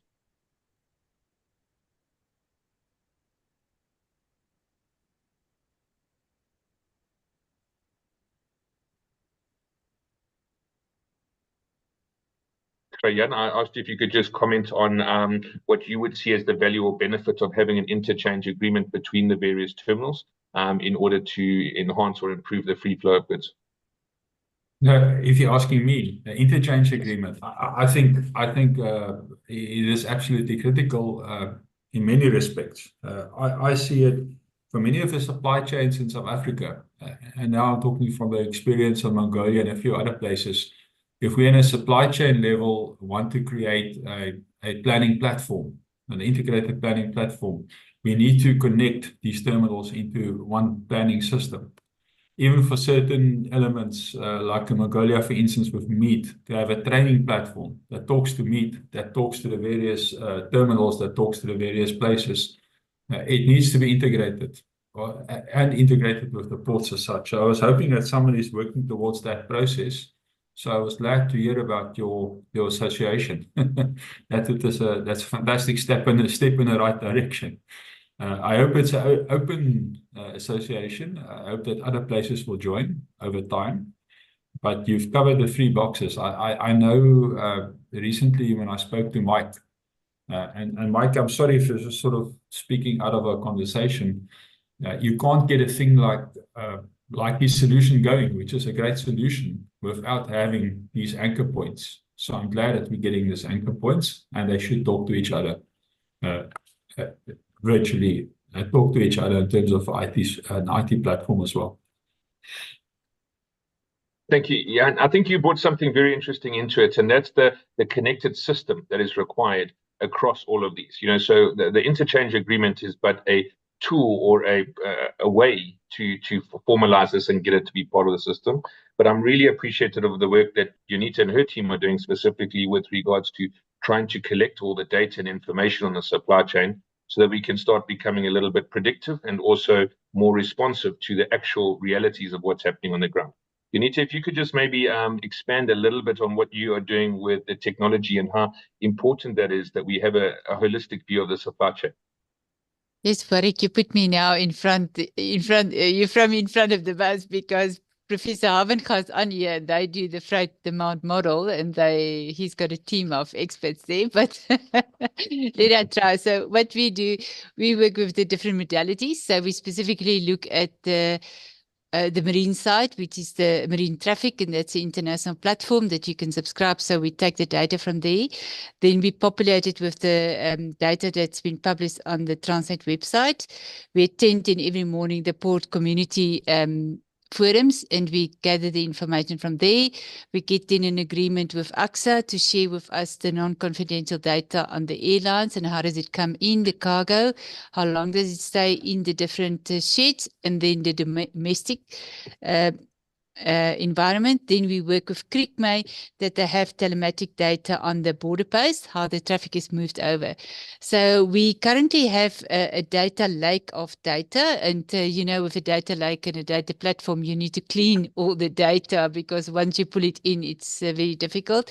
But what we see, what value we see from a SAF point of view, is that we work with the people that put the supply chain together. So they arrange the international side with the ocean modality and with your backup port facility, or let's say the freight villages, and we can deliver now insights. And I think that's what we want to do in the years to come, that we connect all those data fields, and then specifically we provide insights, because then the people can take that insights, build it in their own business model, and then they can make better predictive analysis. We as an association can never go into the predictive analysis of what the supply chain will do, but we are there to provide insight, and then a company can take it in their business model, and then they can arrive their own competitive edge.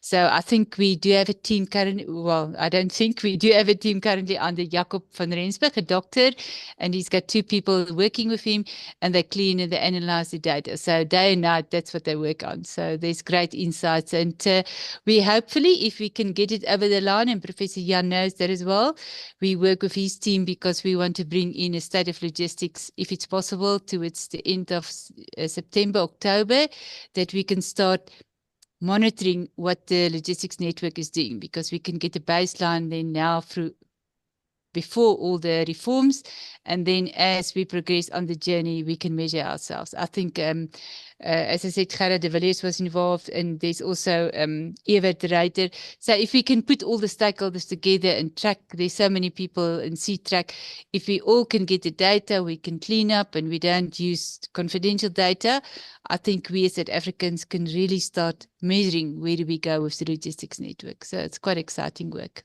Thank you.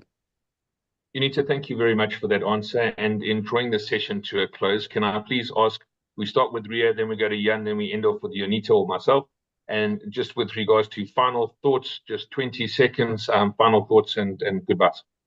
Ria, over to you. thank you very much. I think as an overview, it is really important to look at the incredible detail and go out and look at how things are connected. So what I try to do is this, how things are connected. It's not possible to go into the depth, but the role of the inland ports in that connection is incredibly important. And the second parallel thought, it was very interesting for me that the discussion on the education and training ranged on the NQF levels from level 10 straight through to level 3-4. The need is big and the need is across a wide spectrum. So contributing there is incredibly critical, and making sure that the funding that is available is spent efficiently. Thank you, Ria. Yeah. Jan? Yeah, from my side, as I said before, we pull the country from a logistics blackout into where we are now. We're just beginning to see the turnaround. We need more from government. I say that in a negative sense. There's certain things that needs to be done, but also in a positive sense. There is a team that's working on a rail master plan. And I think what would be important here is that the thinking that goes into what we've heard today get into the rail master plan for South Africa. So, Warwick, we need to make sure that happens because that master plan is being developed, and the rail master plan is completely dependent on nodes. It's not only about lines, it's about nodes. And this is a nodal argument. You need to make sure that it gets in there. The way that we plan rail in South Africa has got to do with what we discussed today. Thank you very much, Jan. Over to you, Anita. I just need to find the unmute button. Warwick, I think for me, it's very much when I work in our space, many of our members want me to go to the media and tell us how bad the government are and how incapable they are and they can't do the work. And then they want me to push to say that private sector got the answer and just allow government to open a space for us. But the more I work in it and the more I see the people in Transnet and how hard they drive for reform and how passionate they are about the work, I think we need to get a new definition for collaboration. And maybe there's more cleverer people than me, but we need to help each other because the moment we go to the media, the overseas people are also reading the media and we portray then our country in a very bad light. And I think that's all what I want to leave you with, is that we collaborate, we continue to collaborate, and for a lack of a better word, we embed continuous dialogue in us with key outcomes, and we keep ourselves with government accountable to the key outcomes. Because if we don't have a responsibility cadence, we're actually wasting our time. Thank you. Thank you, Anita. And if I can just sum up and leave my final thoughts in ending is, we need to do this for SA Inc. It's now time to roll up our sleeves. It's time to have a big view of who our teammates are and who we are playing with, and it's the whole of SA. We need to improve our logistics and supply chain in order to bring down the per unit costs, make us more competitive against the others. And in closing, I'd just like to leave you with a quote that I did mention a little bit earlier. And once again, it's by J.C. Marino. In every journey comes a moment like no other. And at that moment, you must decide between who you are and who you want to be. We need to decide as South Africans how we want the supply chain to look and how we want it to function for the benefit of all. I thank you so much for your time and for joining us on this launch of the Multimodal Inland Port Association. Specific big thank you to Harry and the Transport Forum, as well as Catherine and Mark from our side, who have been actively working behind the scenes. God bless you all and thank you very much. Goodbye. Thank you.